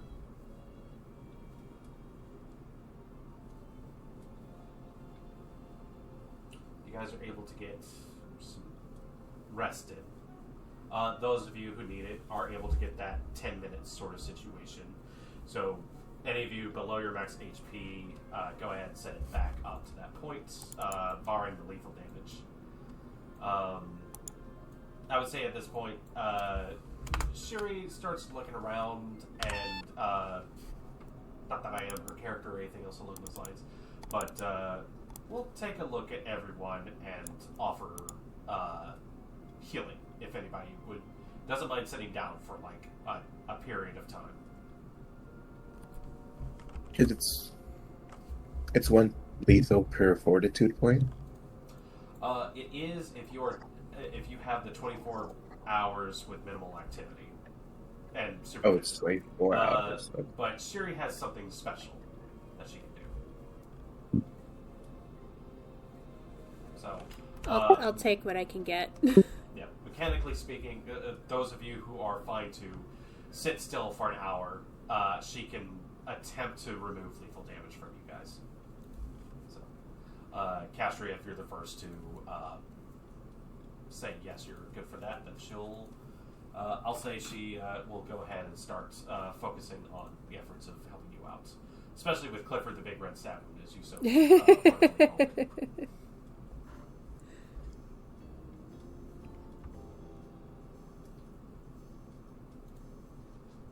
Time moves on a little bit. Those of you who are expecting something to come kicking down doors and interrupting everything, it just continues to remain quiet. Puddle, the water trickles ever so softly. Not a lot of ripples coming up or anything else along those lines. The air is still, maybe some fresh air coming in from somewhere else. Things are quiet.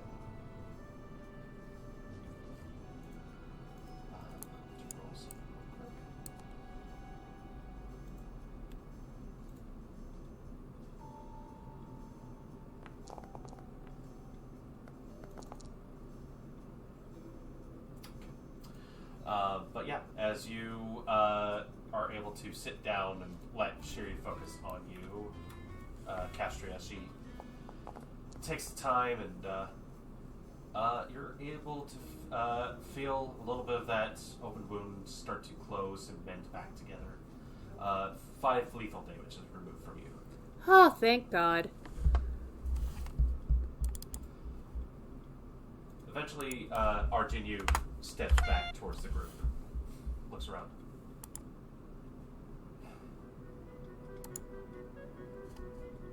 They're all very quiet.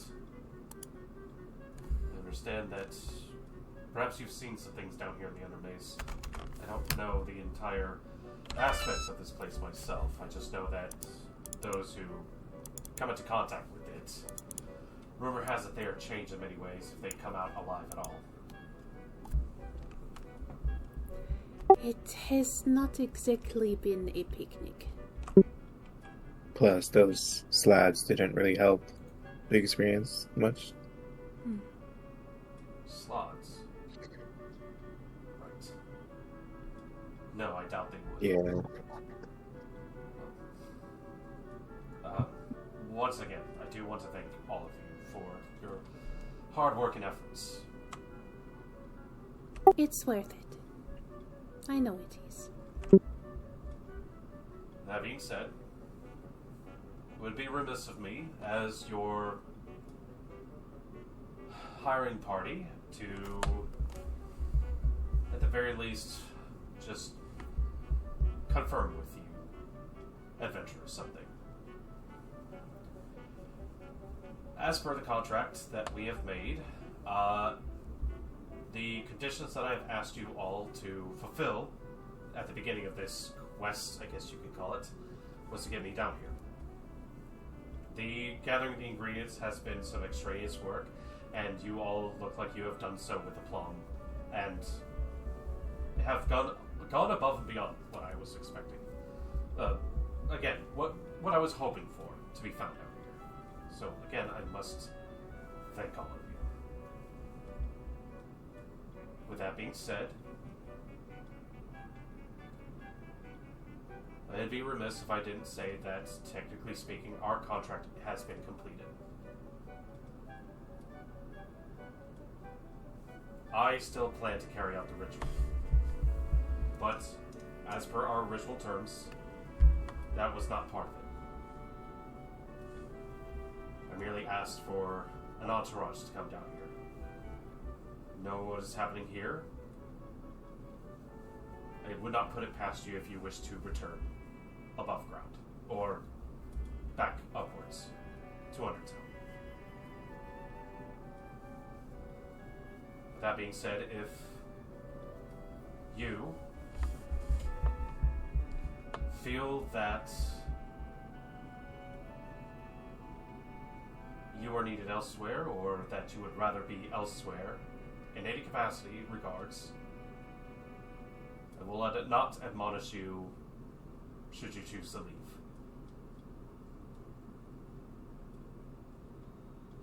As much as I would like to request for assistance in case things go awry, there are no stipulations to hold you here. And as I have stated before at the beginning of all this, I have no tangible, no concrete reward to give any of you. So, there's the way back. And he gestures towards the teleporter. It was a short walk to get here. I will not blame you, nor hate you, should you decide to leave. Those of you who wish to stay and help, I would greatly appreciate.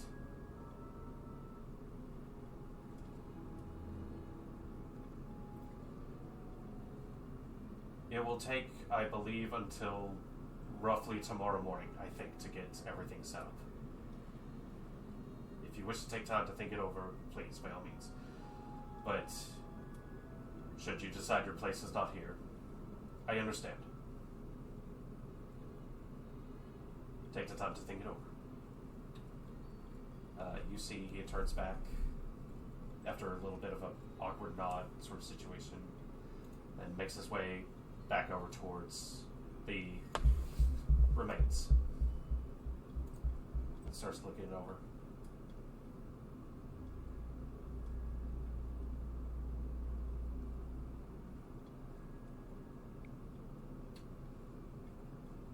So, you guys have essentially a long period of, a sizable period of free time. It is within the afternoon. Those of you who have been able to keep a keen eye on what time it is, should you want to get up to any sort of weird trouble shenanigans, if you wanted to investigate things you found down here, if you wanted to experiment with anything, or if you wanted to have some moments between yourselves, by all means. There will be a period of rest as well with that, so those of you who have exhaustion are able to probably wear off some of that. But the day is yours. What would you all like to do? Still sitting by the lake, right? Yeah. I would come up behind her and just be like, I know you're resting, but can I talk to you about something?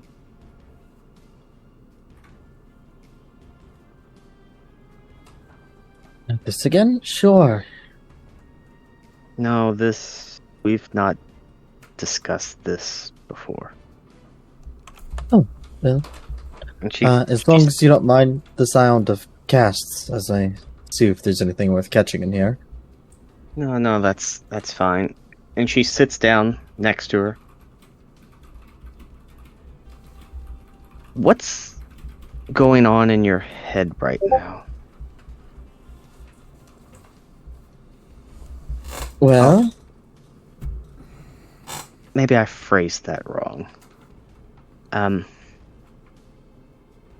So right now, there's memories, thoughts, plans, theories. the fire elemental. Okay. So there's something that it's not meaning this. It'll make sense in a minute, hopefully. So there's things going around in your head. And when I, to the lack of better sense, wasn't here, I was somewhere else.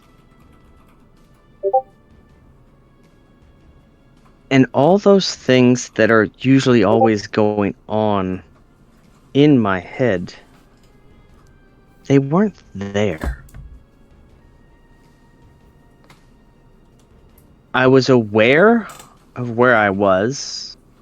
There were lots of rocks and steps. And there was a voice. But what was odd, usually when you hear a voice, your mind puts together if you've heard it or if you've known it. But I didn't know the voice. And then when I came back here, and as soon as my eyes opened, everything just came flooding back. And it got me to think. I don't know how it is where you are, but we were always told when we left here, we would be whisked away somewhere where we would look over and protect the ones we left and future generations. But if I left here and there's no memories or thoughts, how can we look over anyone if we have no recollection or memories or thoughts?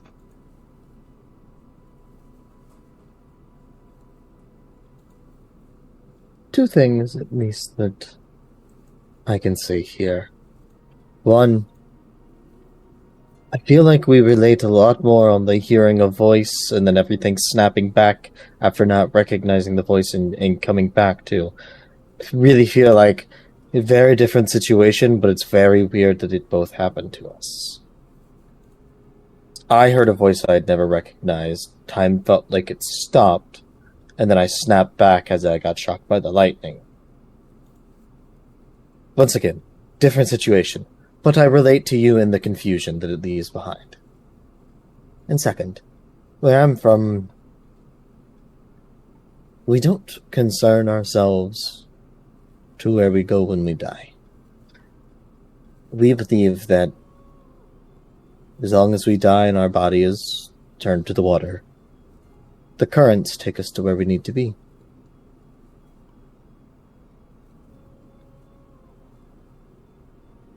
They take our souls to a place where they can rest, while our memory and spirit lives on with our people.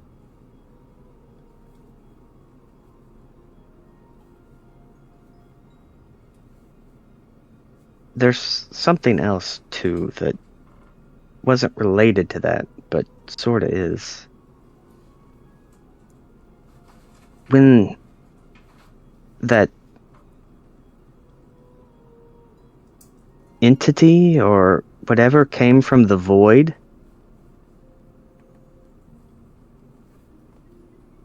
it sort of had that, I don't know if for you, but it had that same feeling of where I was. Was that death we encountered? I don't believe it was.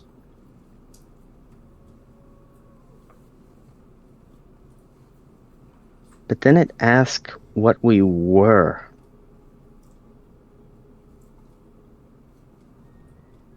And I didn't have an answer. Up until that point, I probably would have had something, but after that experience, I question. Well, I've never known what I was. Am I a daughter, an heir to the throne, a pirate, a wannabe adventurer, an outcast? I've never known. I've just went with the ebb and flow.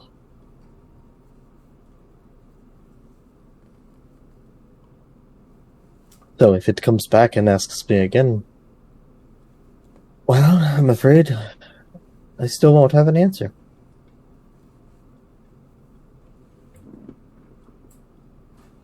She just kind of looks at the water.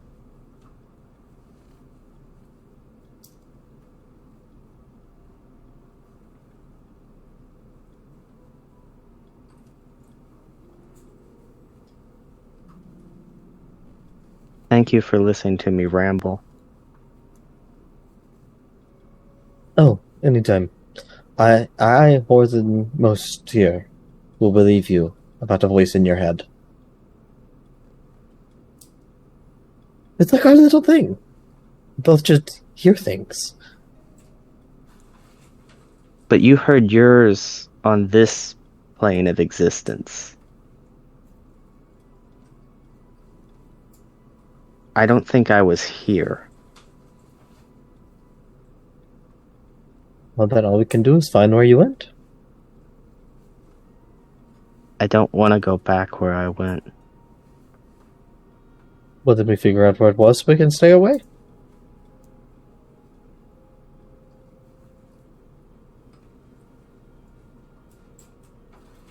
She kind of pats you on the leg. I'll let you get back to your fishing. Try not to get hit by lightning. Oh, I think it was a rather brilliant idea, in fact. You all doubted me, and I have been proven right. I did not doubt you. I didn't doubt Lightning doesn't always strike twice, Puddle. Yes, but it literally has. It was fire, and now it was lightning. It has struck twice. You know, I looked around and I thought I questioned if I should come talk to you. I looked.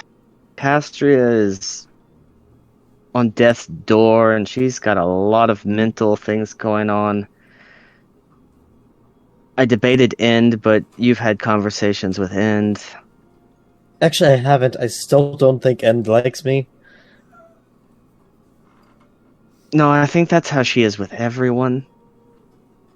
No, she I gave me don't a know if really mean look one time when I tried to help her with flowers.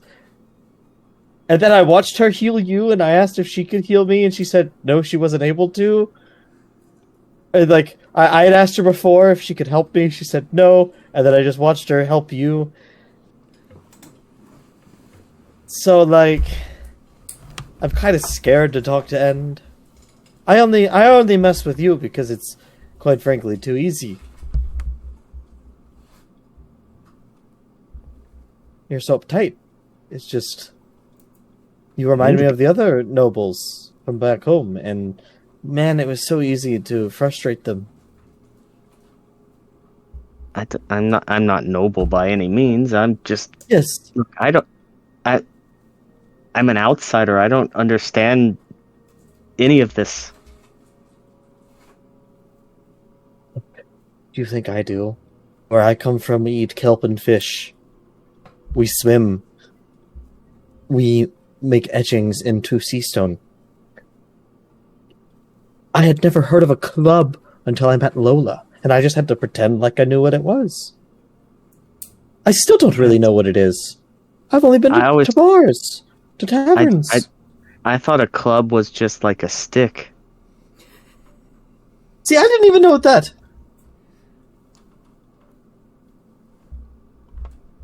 That's why I didn't go to her with this, because she would probably throw terminology that I just don't understand. And probably would say, like, why don't you get a drink and you'll solve all your problems, which I still owe her several, which I'm dreading that day. But thanks, Puddle. Anytime. Why don't you go talk to End? She's not that scary. I'm gonna fish. Well, maybe take her a fish. Maybe she likes fish. Or was it a lobster? Well, I don't know. The lobster didn't like her. Well, them is quite a weird lobster, not like the lobsters I usually see.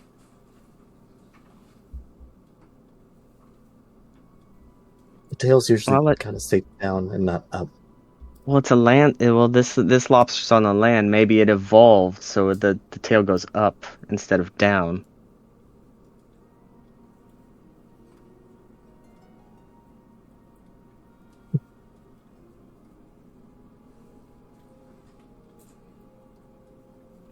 And it'll give you something to ponder on. You've given me many ideas. Now I'm generally scared. I don't want to know about that egg. I probably don't want to know. Whatever you do, I'm sure you have a plan.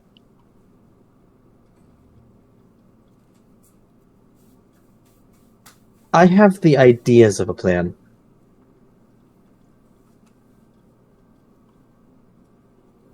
Well, good luck with that. She just gets up and goes back to the dragon.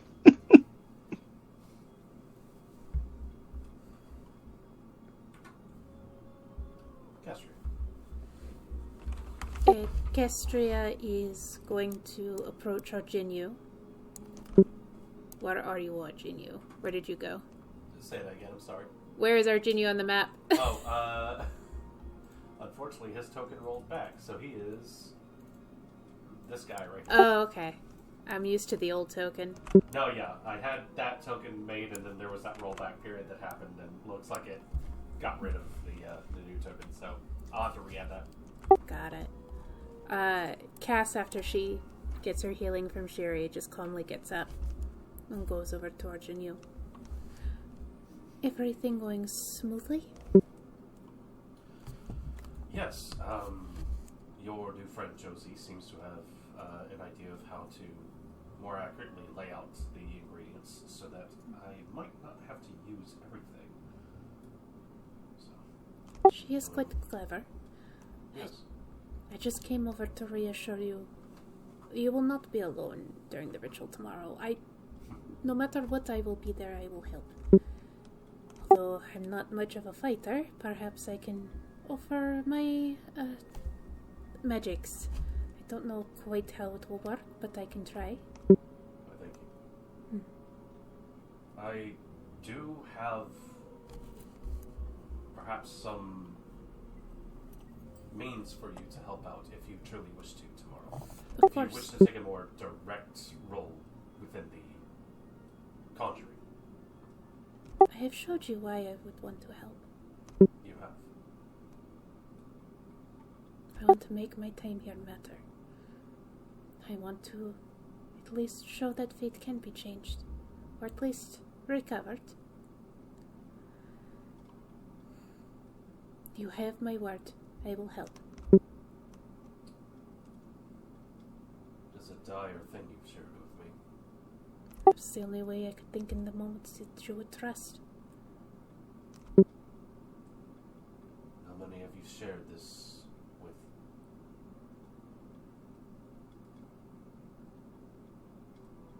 My patron, you. That's it. I am not one to judge you for who you share things such as this with. I understand the need for secrecy from time to time. Can something that has not yet happened actually be a secret?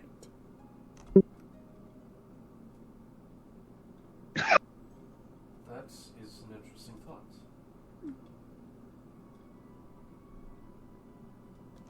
Besides, there is always the chance it may not come to pass. I feel as if I am of two minds on that. Do not worry. I do not believe fate is so cruel as to leave her in this state for much longer. Not if I have anything to say of it. Nor I.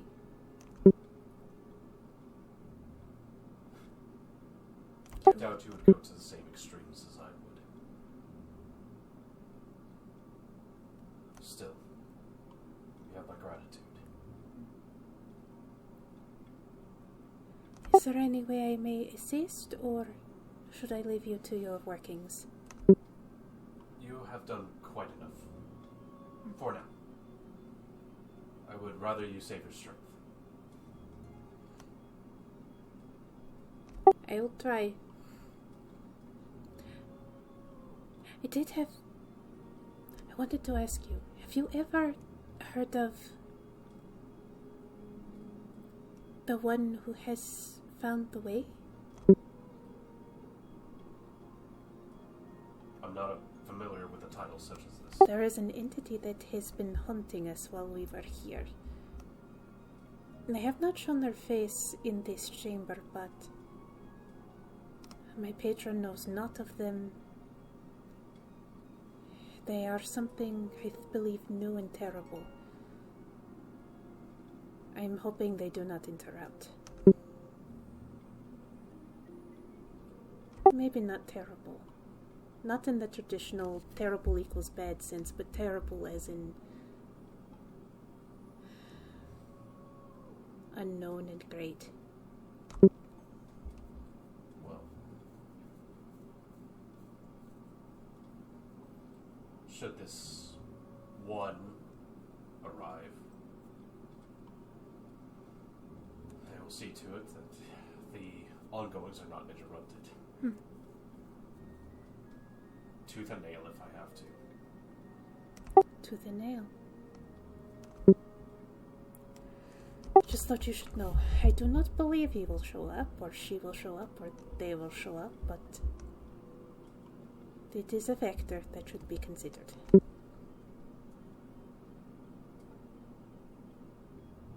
You have labeled yourself as a fortune teller? Am I incorrect in saying so? I I tell fortunes, yes. You see he casts his gaze over towards the form of a piet. Do you think this will work? It has to. And because it has to, it must, and because it must, it will.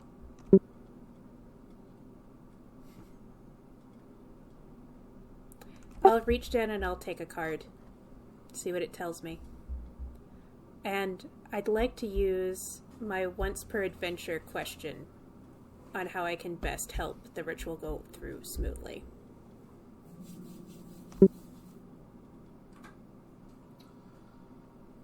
You go for a card. And you would like to use your vizier. Yes, I'm using my vizier. Opal slides down my wrist and around the deck as I take the card. Ouroboros curls around your hand, around your deck of cards, raises its head, and from its iridescent scales, the hood of a cobra extends. And you look into it and see hypnotizing colors and lights spread forth from this. What is your question is how to best help the ritual?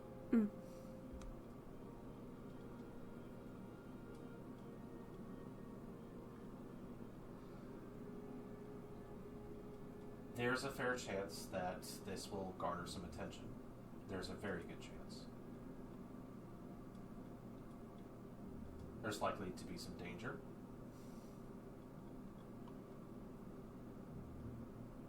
But it is going to require at least one person to help concentrate on it. Those with certain attributes can also help within this ongoing effort.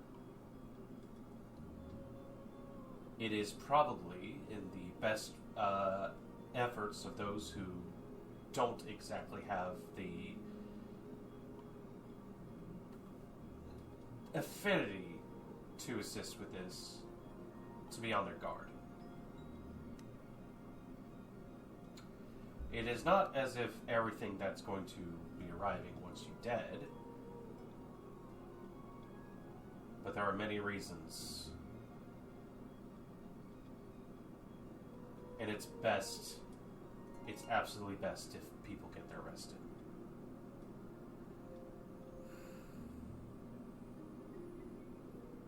But those who do decide to stick around for it need to be committed.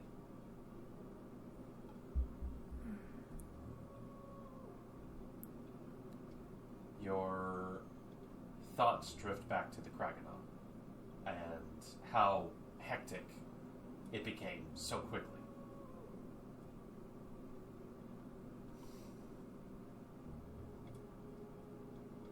It feels like in its own way tomorrow will be a test, a trial. But should you manage to succeed, wings will unfurl.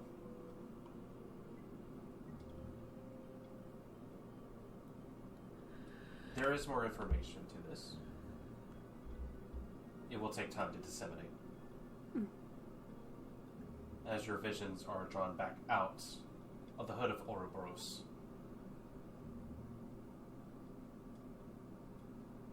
What card do you draw? The shield. A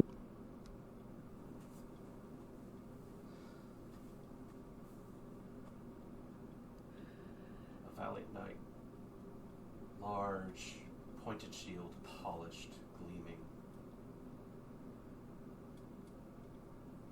Amazing strength.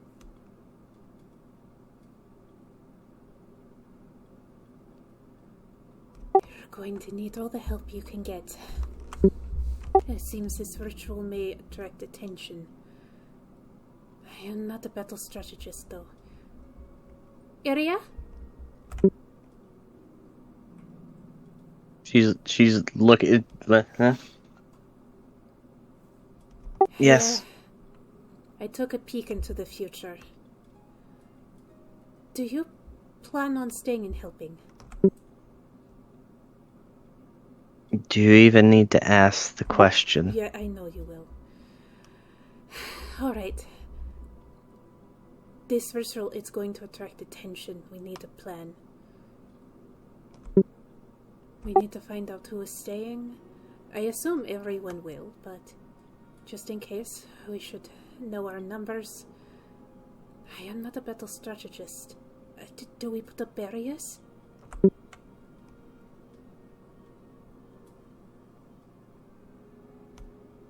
Somewhat. I don't know how well.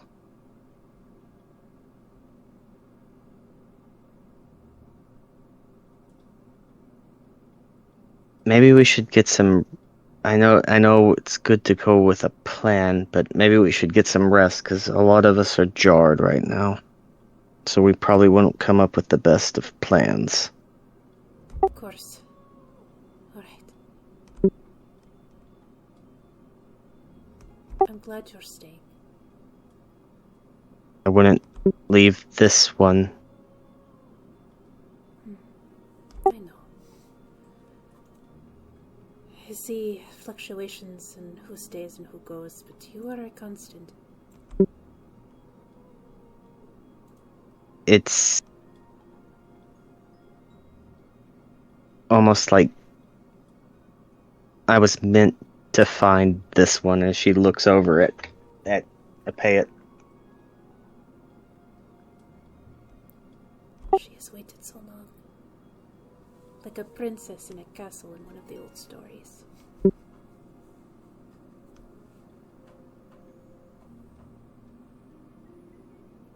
And let's get some rest before we start thinking of a plan.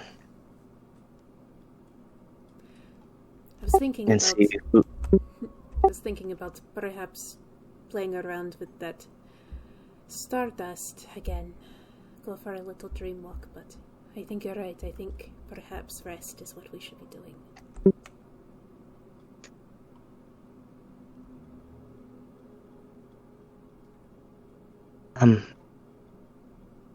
not right this second, but I've been curious about your card readings. I know you have a lot going on. Maybe get some rest. Quite curious. I do have the time. The sun is not set. Would you like a reading area? Yes, but I have a question.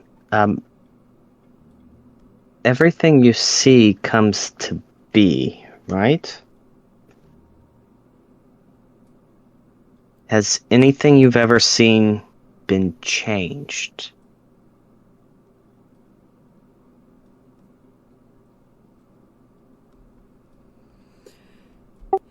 Some things are in flux. Some things, the more I try to change, the more certain they seem.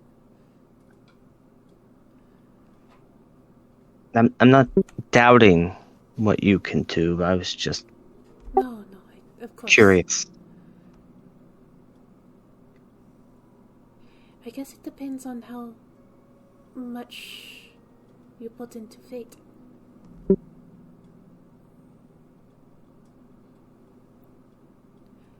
I've definitely seen a lot of things come to pass, but there are some things I would very much like to prevent. But have you ever tried to stop something you've seen? Once.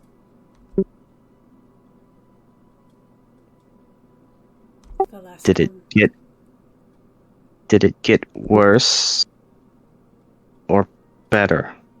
Still figuring it out. The last time I tried to change fate was the last time I saw my mother.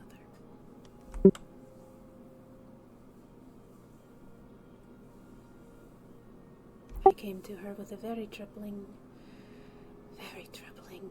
vision indeed, and I I can never go home now. It's very long, very sad story. Maybe for another time. But if you have time for a reading, I'm more than ample to attempt it. Come, let's sit by the fire where there's good light. Two of you make your way over towards the campfire. Mm-hmm. Yes. Come set aside for refreshment should one choose so. That rolls have been made already for those who wish to rest a little easier. I hand the deck of cards to Iria. Cut twice, and think of the question you want answered.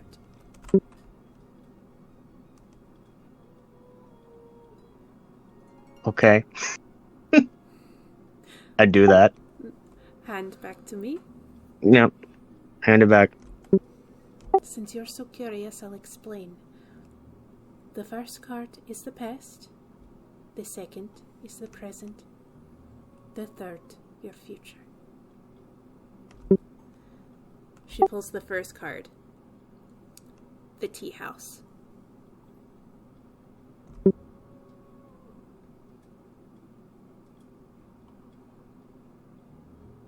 She just like keeps looking at it and looking at you like, This represents a place of tranquility and safety for you, yes?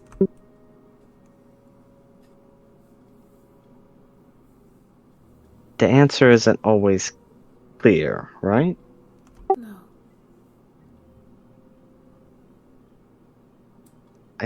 Think I might know what it's getting at. The second is the picture of a knight looking into a pool of water. The reflection.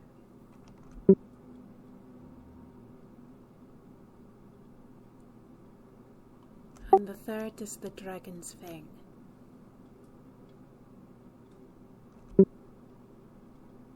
A large tooth set in a mossy glade, left but found. You are on quite the journey, Iria. What was your question?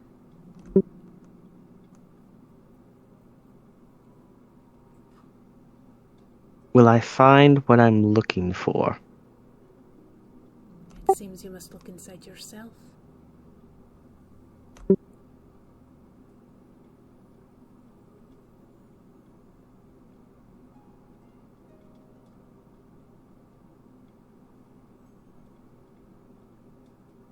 I'll reflect on what these cards mean and we'll see if it comes to be. You will let me know. I do enjoy learning the accuracy of my readings.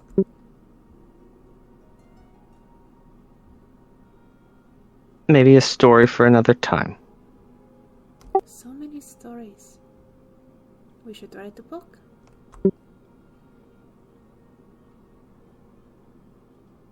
It'd be an interesting book. Speaking of tea, you wouldn't happen to have any left, would you? Or have we gone through your supply?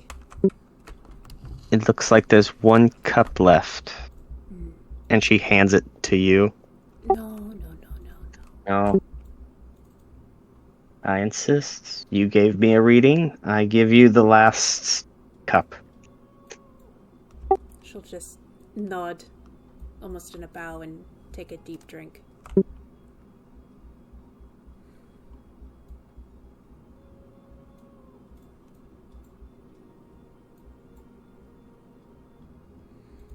So we have some planning to do before too long. Perhaps some rest. Yes. You do think we can count on the others, yes? Certainly End will stay. He loves to help people. Or she loves to help people, no matter which person they are at the moment. I think they will. Puddle has a new toy she probably wants to try out. And I'm pretty sure Nightingale will stay too. I do hope so. I think she will. I think Sherry will also be very helpful. And we've seen what Buddy can do. Yes, Buddy is going to be the thing that I believe is the key to all of this, is Buddy. It has always been Buddy, of course. I have foreseen. He's always full of surprise. He, she, it. It's kind of hard to Buddy. tell with a skeleton. That is true, but have you not noticed that his proportions are not that of a child? It's more of like a puppet. Are we sure Buddy is actually a skeleton? I just assumed. But you know what assumptions are. Past Castria's shoulder, Betty stares at you intently. With his keychain. Still there.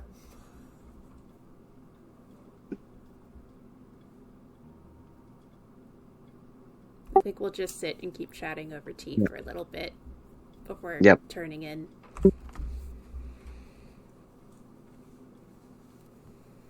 It is also during this time, if anyone is interested, Jose offers to do some attempts of identification for any items you guys may have found. If any of you wanted to try to experiment with that stuff or hand things over, see if she could work out what it does. But, I just have the circlet. And on the tokens, the things. Should be able to do that. And the potion if she has time, but definitely do other people's stuff first.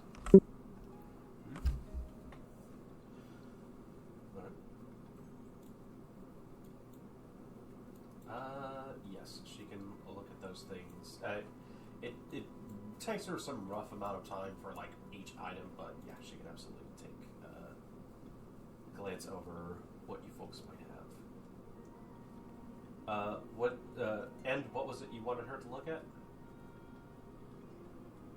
Oh, it's the prize we got with the tokens with the wings, Got it. and then the circlet that I just got. Yeah. She'll take a stab at those. She'll also take a look at the potion that Catherine found.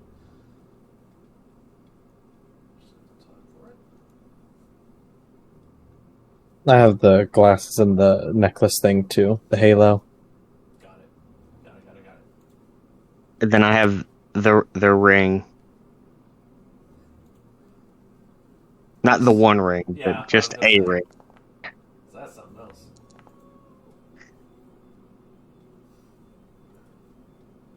But yeah, she will take some time and try to identify these items for you folks.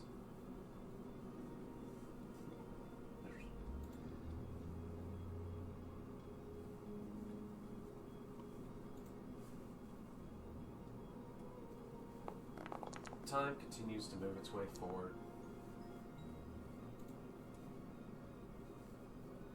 As period of rest is able to take over within the space, Shiri, I would say, has probably been cycling between those who have been seriously injured and attempting to help mend their wounds. Really quick, I actually am going to roll for her. We'll say she gets a couple more in there, at the very least.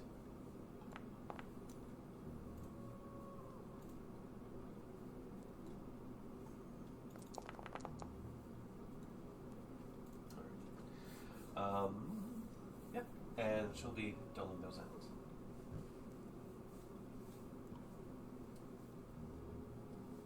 Any other experiments, conversations, or what have you before, as things do happen to do, sleep needs to be taken at some point or another?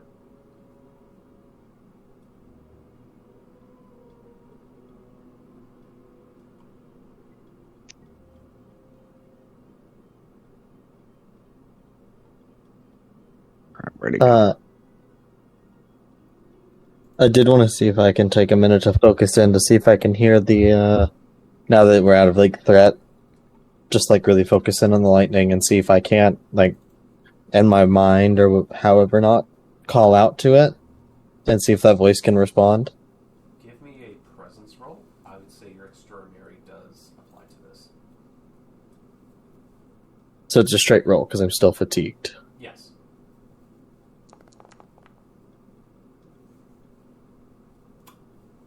Well, No direct connections able to be made during this time. that's the only other thing I had.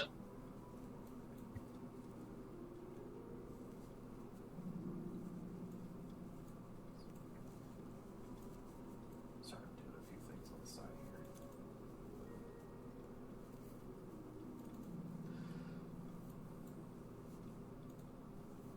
As things continue, dinner's had, able to be shared with each of you. Argenio does turn towards your group and say, if you need it, feel free to get sleep. I got my own rest earlier. Not mind being a sentry. Not a lot of things can escape my sight.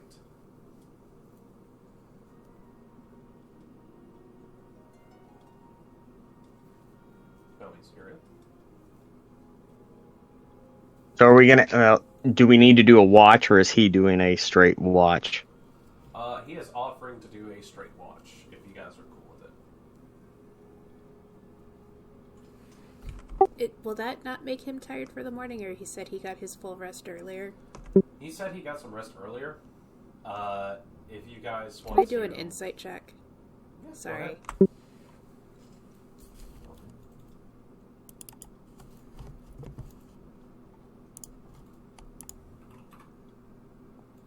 Hit.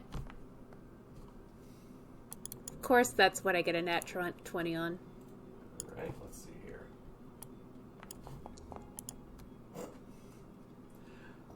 It might be a good idea for him to get some rest. He does look like he wants to complete making the whole shebang for the ritual, but looking over, it probably doesn't take many more finishing touches in order to complete.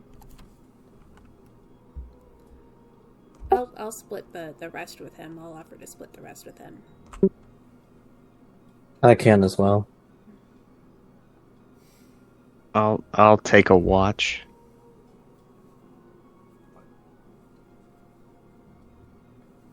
I appreciate it.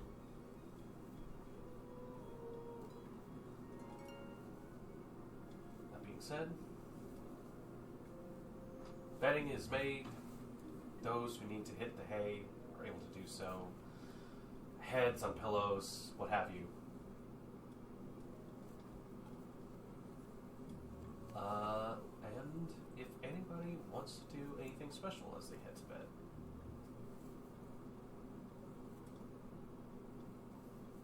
Lola. I'd like. Sorry, I saw a hand go up first.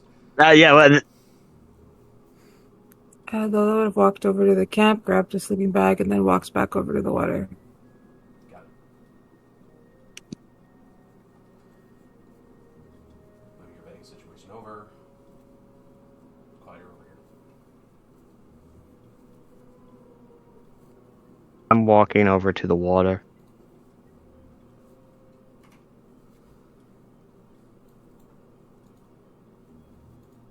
Maybe. Doesn't reveal itself, but I'm going towards Lola, but like it's not unlocking, so.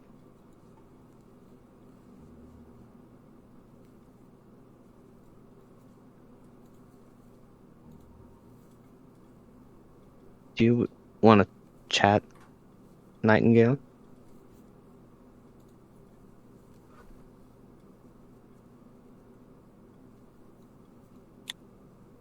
Oh,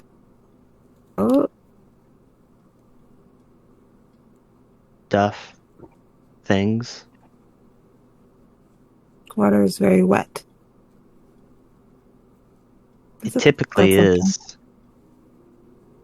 If it's not wet, is it really water? I've heard this argument before. It gets very heated, especially when alcohol's involved.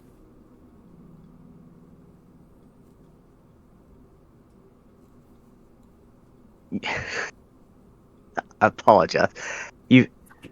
Well, since we've been down here, you have been soaked several times. So you might be the expert on water. It is wet. And from what you've told me, you're the expert on drinking as well, right?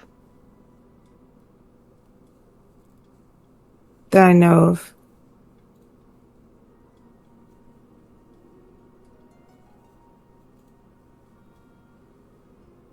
Are you planning to help us with this? I'm not exactly a quitter. I finish everything that I start. Good to hear, because we're going to need everyone. I'm sure you guys would be fine without me. But I'll stay nonetheless.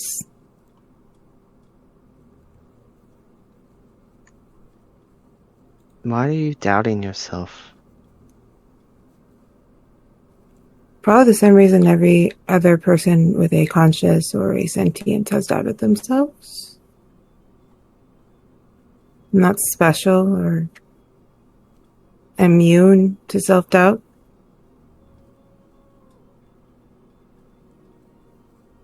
I don't know why you say you're not special. You're the best singer I've ever heard. My singing burrows into people's minds, so I'm only allowed to do it in certain situations. The beauty of my voice actually is more torturous, because I can't share it as much as I'd like to. And that goes against where you said you weren't special, because I don't know anybody else that can do that. Iria, I've had many nannies, many governesses sit me down when I get like this and tell me a plethora of things. That I'm this, that I'm that, and I know I'm special. But I'm not so special that I would be immune to having emotional episodes. I think we all have emotional episodes, Nightingale. Yes, but your guys' emotional episodes leads you to do great, wondrous, helpful things. Mine just pull everything to a stop. Your guys' way of reacting to the bad things in life is to help people, which is admirable. Just foreign.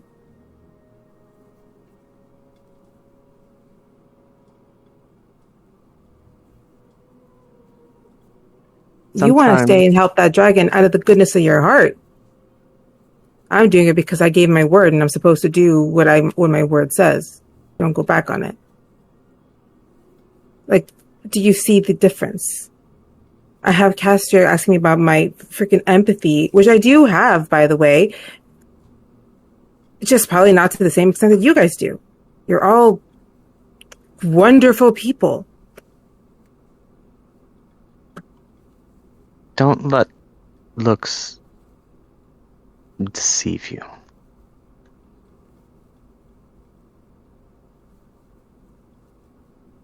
I don't let anything deceive me. We've all done things we regret.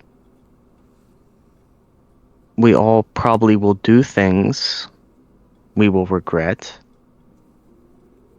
No one is purely good. No one's purely evil. There's a balance. That's not true. That's not true. Some people, yeah, they're not everything, but you guys kind of are. Like, I don't know. This isn't me trying to insult you. This is me actually trying to praise something that I've never seen in abundance.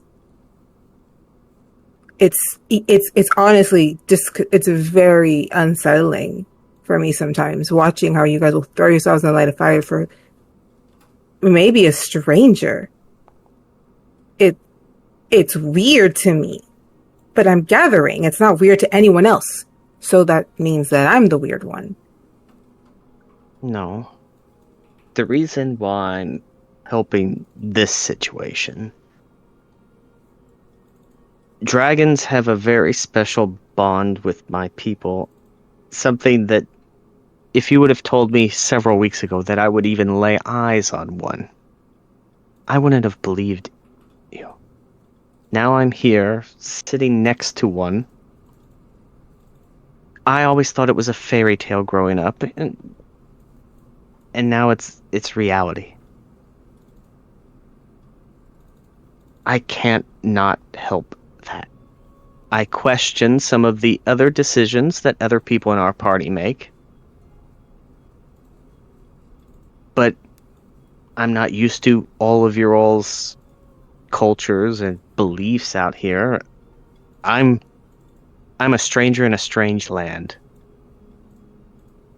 And I'm just trying to understand reasonings why people do certain things.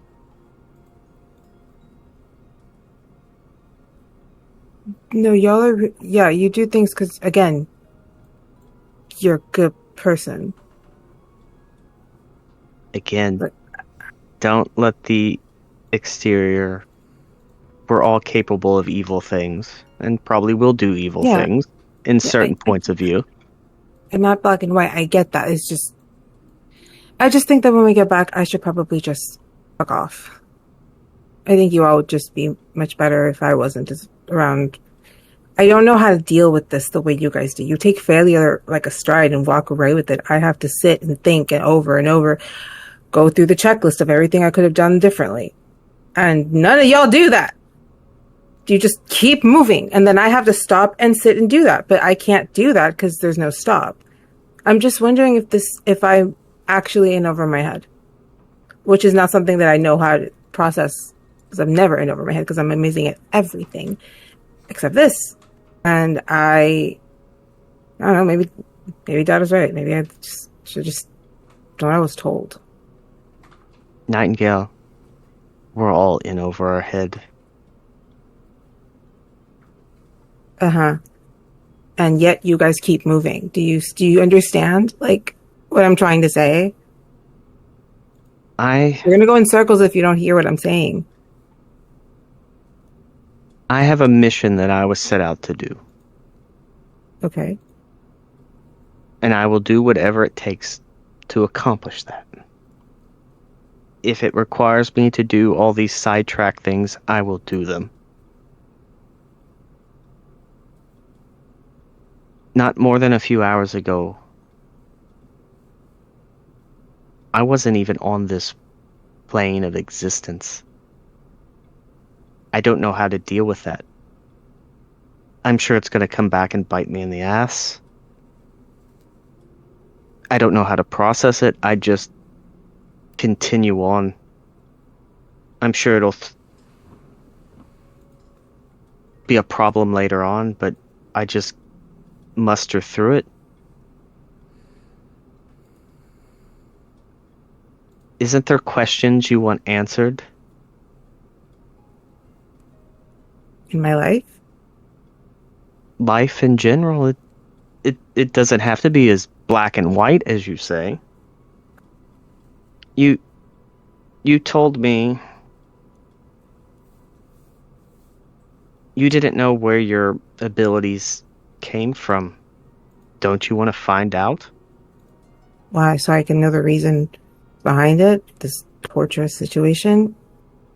I don't think knowing why would ever change anything. It would just... I know why. I guess maybe if I knew... It's whatever.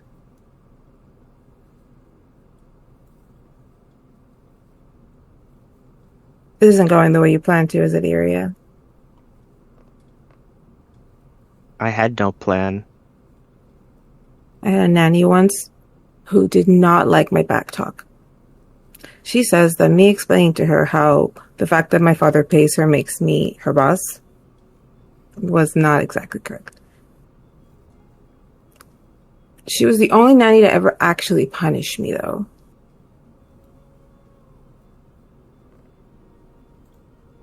How'd that make Not you bad. feel? Sat in a corner. Wasn't really anything crazy, but I did think for a second. Sometimes I should just shut up. And allow the others to just tell me what to do. Don't let anybody ever tell you what to do. It's easier that way, though.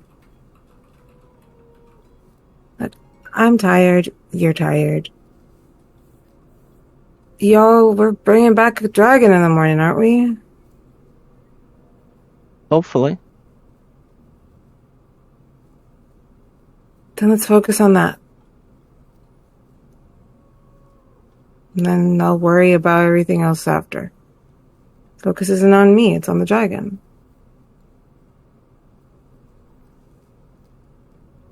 Remember, I still owe you 2 drinks. I'll let you off the hook. It's not that big a deal. No, I made a promise. Plus, somebody needs to show you how to work that blade, too. I know how to work a blade. She kind of like gets into her sleeping bag thing. Night, Nightingale. Night.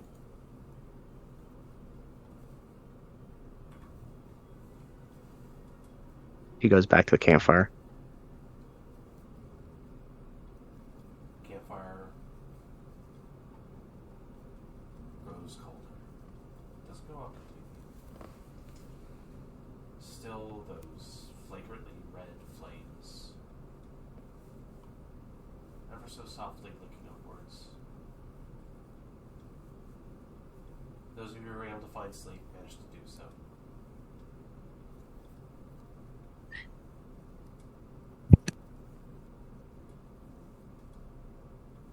Those of you who choose to take watch are able to do so. Not much takes place during the night, those of you who would assume to be them.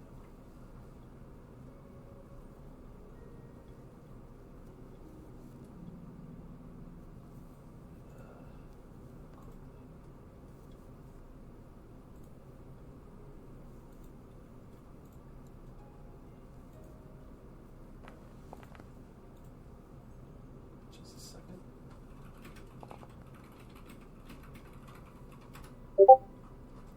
I get 2 of my chaos things back. Gotcha.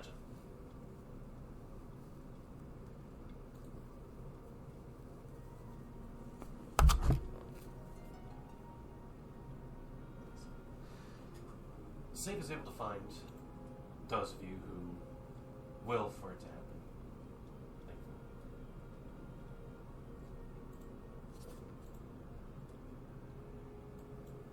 However,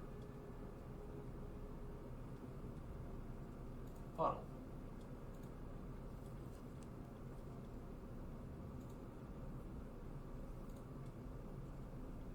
You see before you a blank canvas.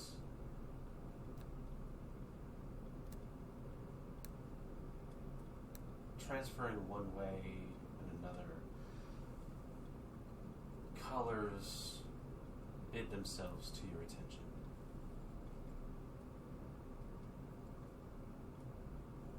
You see your all too familiar blue splashes onto this canvas. But it doesn't exactly feel like it's sticking. As you take a moment to try to figure out what's going on with it, you see a streak of orange come to join it.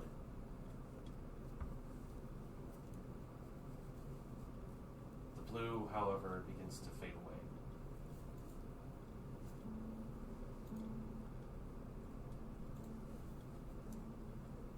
But the orange is followed by something light, shocking color of some sort. More colors make their way to this canvas. You see greens and browns and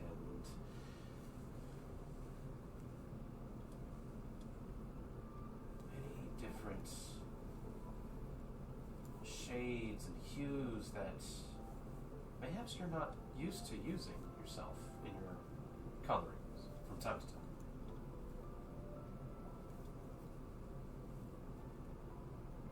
But the idea starts to present itself to you. Orange of fire, shocking colors of lightning, browns of mayhaps earth itself, other sorts of colors, mayhaps the aspects of them continue to escape you. And as they circle around, you see that the blue begins to appear again. As if adding itself back in, or if it was hiding.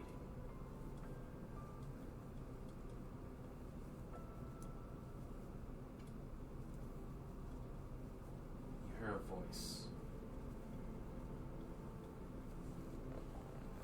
Find them. Find me.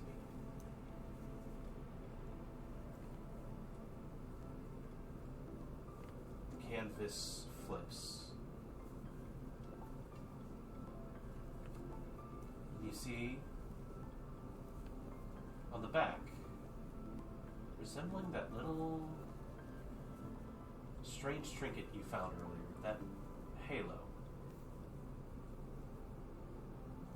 is woven artistically onto the back of a card.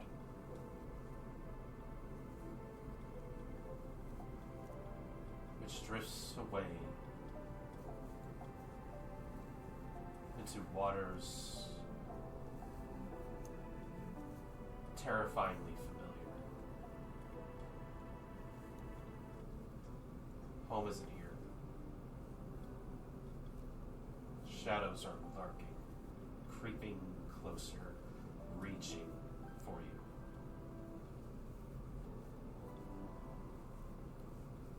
What do you do in this moment?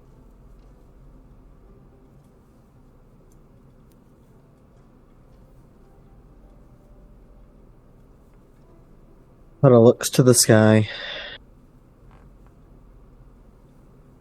In her mind, flashes pictures of the friend she's currently made. The landscape she's seen as she's traveled. Glowbeard's crew. Home. Her father, her brother. And then last to her mother.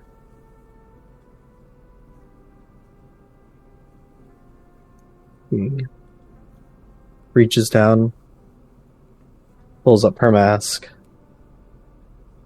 and just falls into the water.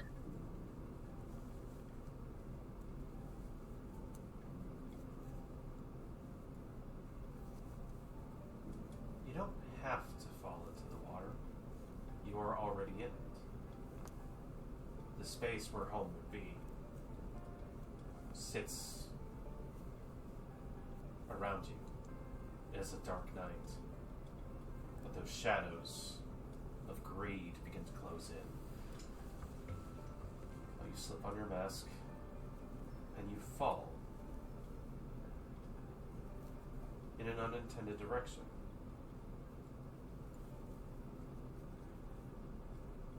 You travel upwards.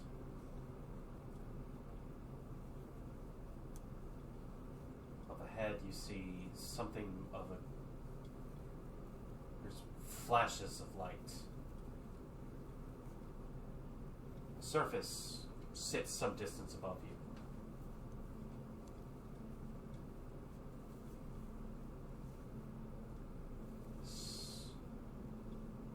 perhaps a nightmare you've had from time to time. But you're able to breathe.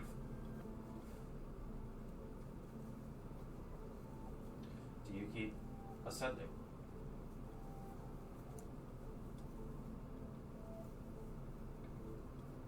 Mentally and physically too tired to resist. Continues to fall upwards.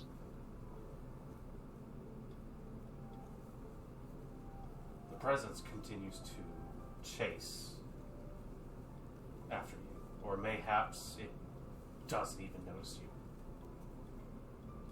You know this thing. Not that you've seen it. Something big, long tendrils. But you let the currents take you upwards. Those flashes of light against the surface. The waves are rough tonight.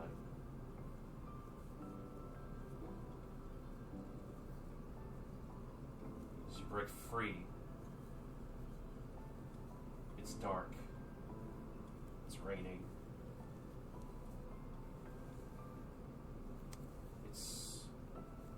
Well, the surface is a whole nother beast. But you start to see ships, the shapes of ships moving out in the darkness. It's going to be bad for these vessels if they stay here. For he wants to take what he feels he is owed. But there's a light, not flashing, constant, on one of these vessels.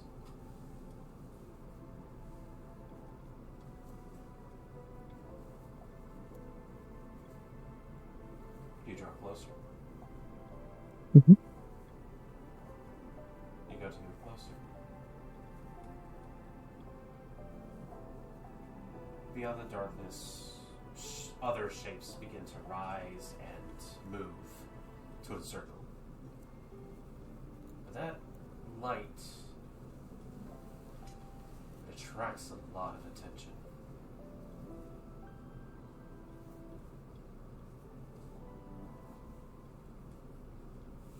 Area.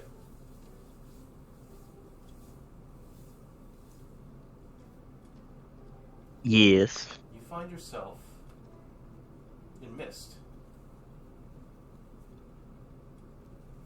A long walkway sits before you, like massive pebbles. Large, strange stones sit jutting up, following near this path, leading to a staircase.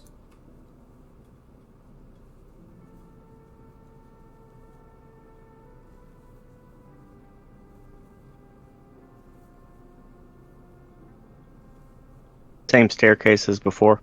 The same.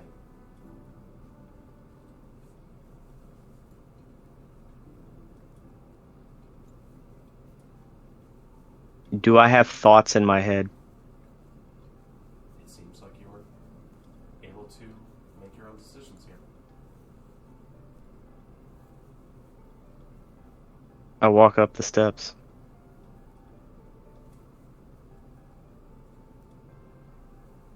First glance, the stairs look like they lead into a forever. They're not stairs that you're familiar with. Aside from your previous time. But you climb. Though you feel as if it would tire your legs, it feels like you are drawn this way. Up these stairs. Time is a funny thing. But breaking out of the mist, you see a structure.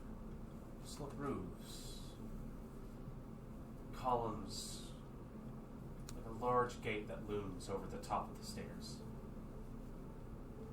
Leading past into a garden. Leading up to a temple.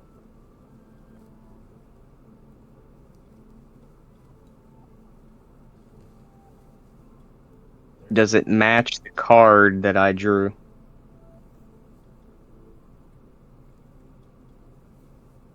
It might.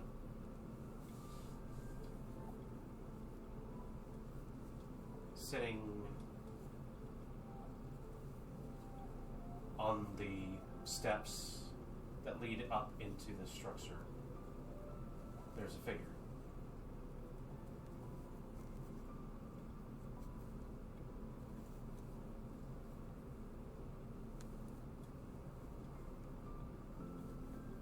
You I feel- approach it. You feel like they are waiting for you. Or perhaps they're the one who is calling you. You move closer. You see, sitting, simple robes, kind of match the stylings of your village. It's a woman with white hair. Drapes over her shoulders, falls down her back. Her eyes are closed as you make your approach. A gentle breeze brushes past you. You make your approach. She makes no move. She's alive. You're not sure who is anticipating in this moment. As you get closer, you hear, in your own voice, mixed with that of another's, do you believe in destiny?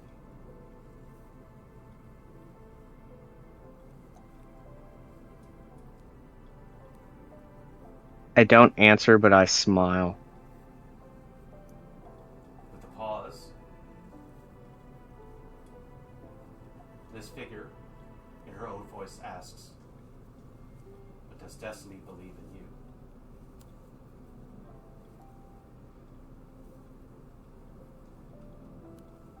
She pinches her hands together, does a motion, curling her hands over each other.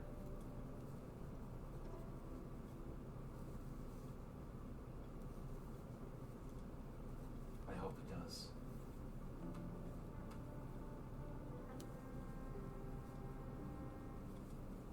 I will be watching. Find them.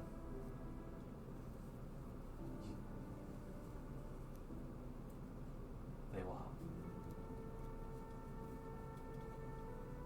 There's a flash of light. You feel your legs sway underneath you as everything has gone dark. It's cold. It's hard to see around what's happening. You actually have to stop to take a moment to grab at a railing of some sort. You see ahead of you there's a light.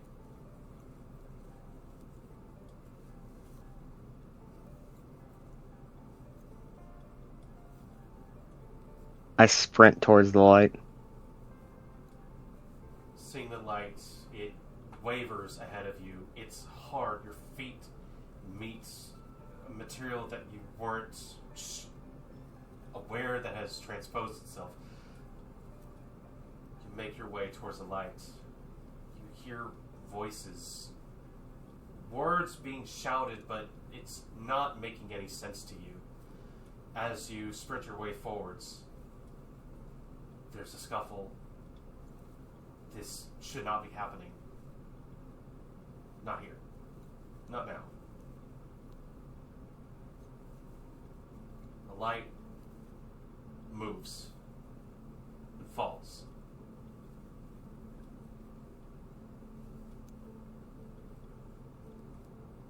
You rush forward, sprinting. You have to stop. The barrier comes up at you of wood as you grasp onto it. You see this light begin to drift away.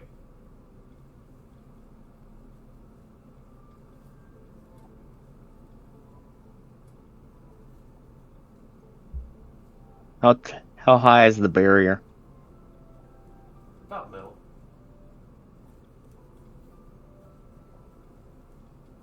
But it's a strange thing because are you brave enough to weather this strange circumstance you find yourself in? I pull up the scarf and I teleport over it. Or attempt to. As you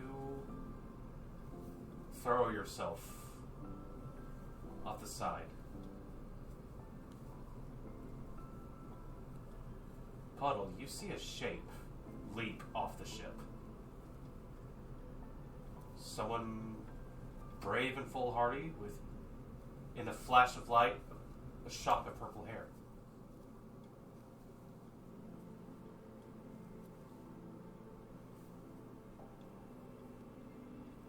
Help her.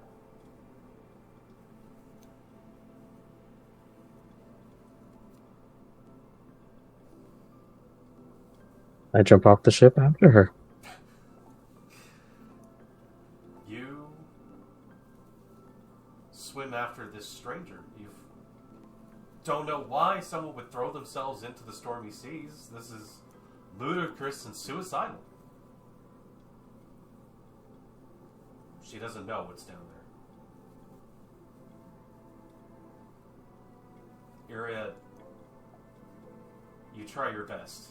You're not very fast, and it sinks faster and faster. But you look off to the side and you see someone matching the shades of the waters around you, heading your direction.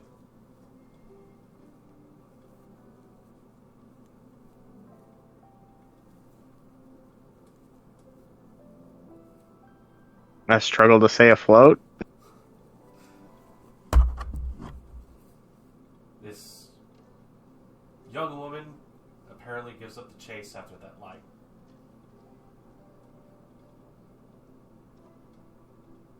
But as the two of you, unknowing of each other, start to catch up, you look down, you see the light fade away.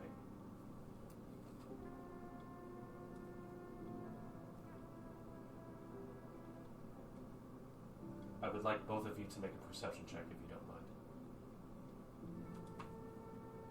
Can I use Observant? I will let that work. Still gonna roll too, just to see. That's fine. I'm very glad I asked that before the roll. Beneath,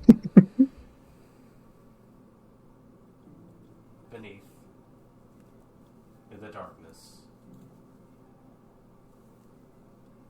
the light begins to fall to the great shadow that infests the waters. But you see something intercept that light. Something with a long tail, a head full of hair.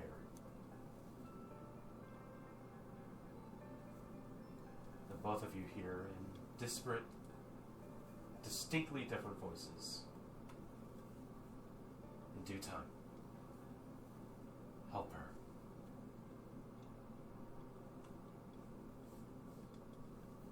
And that is where we're going to leave our session for tonight.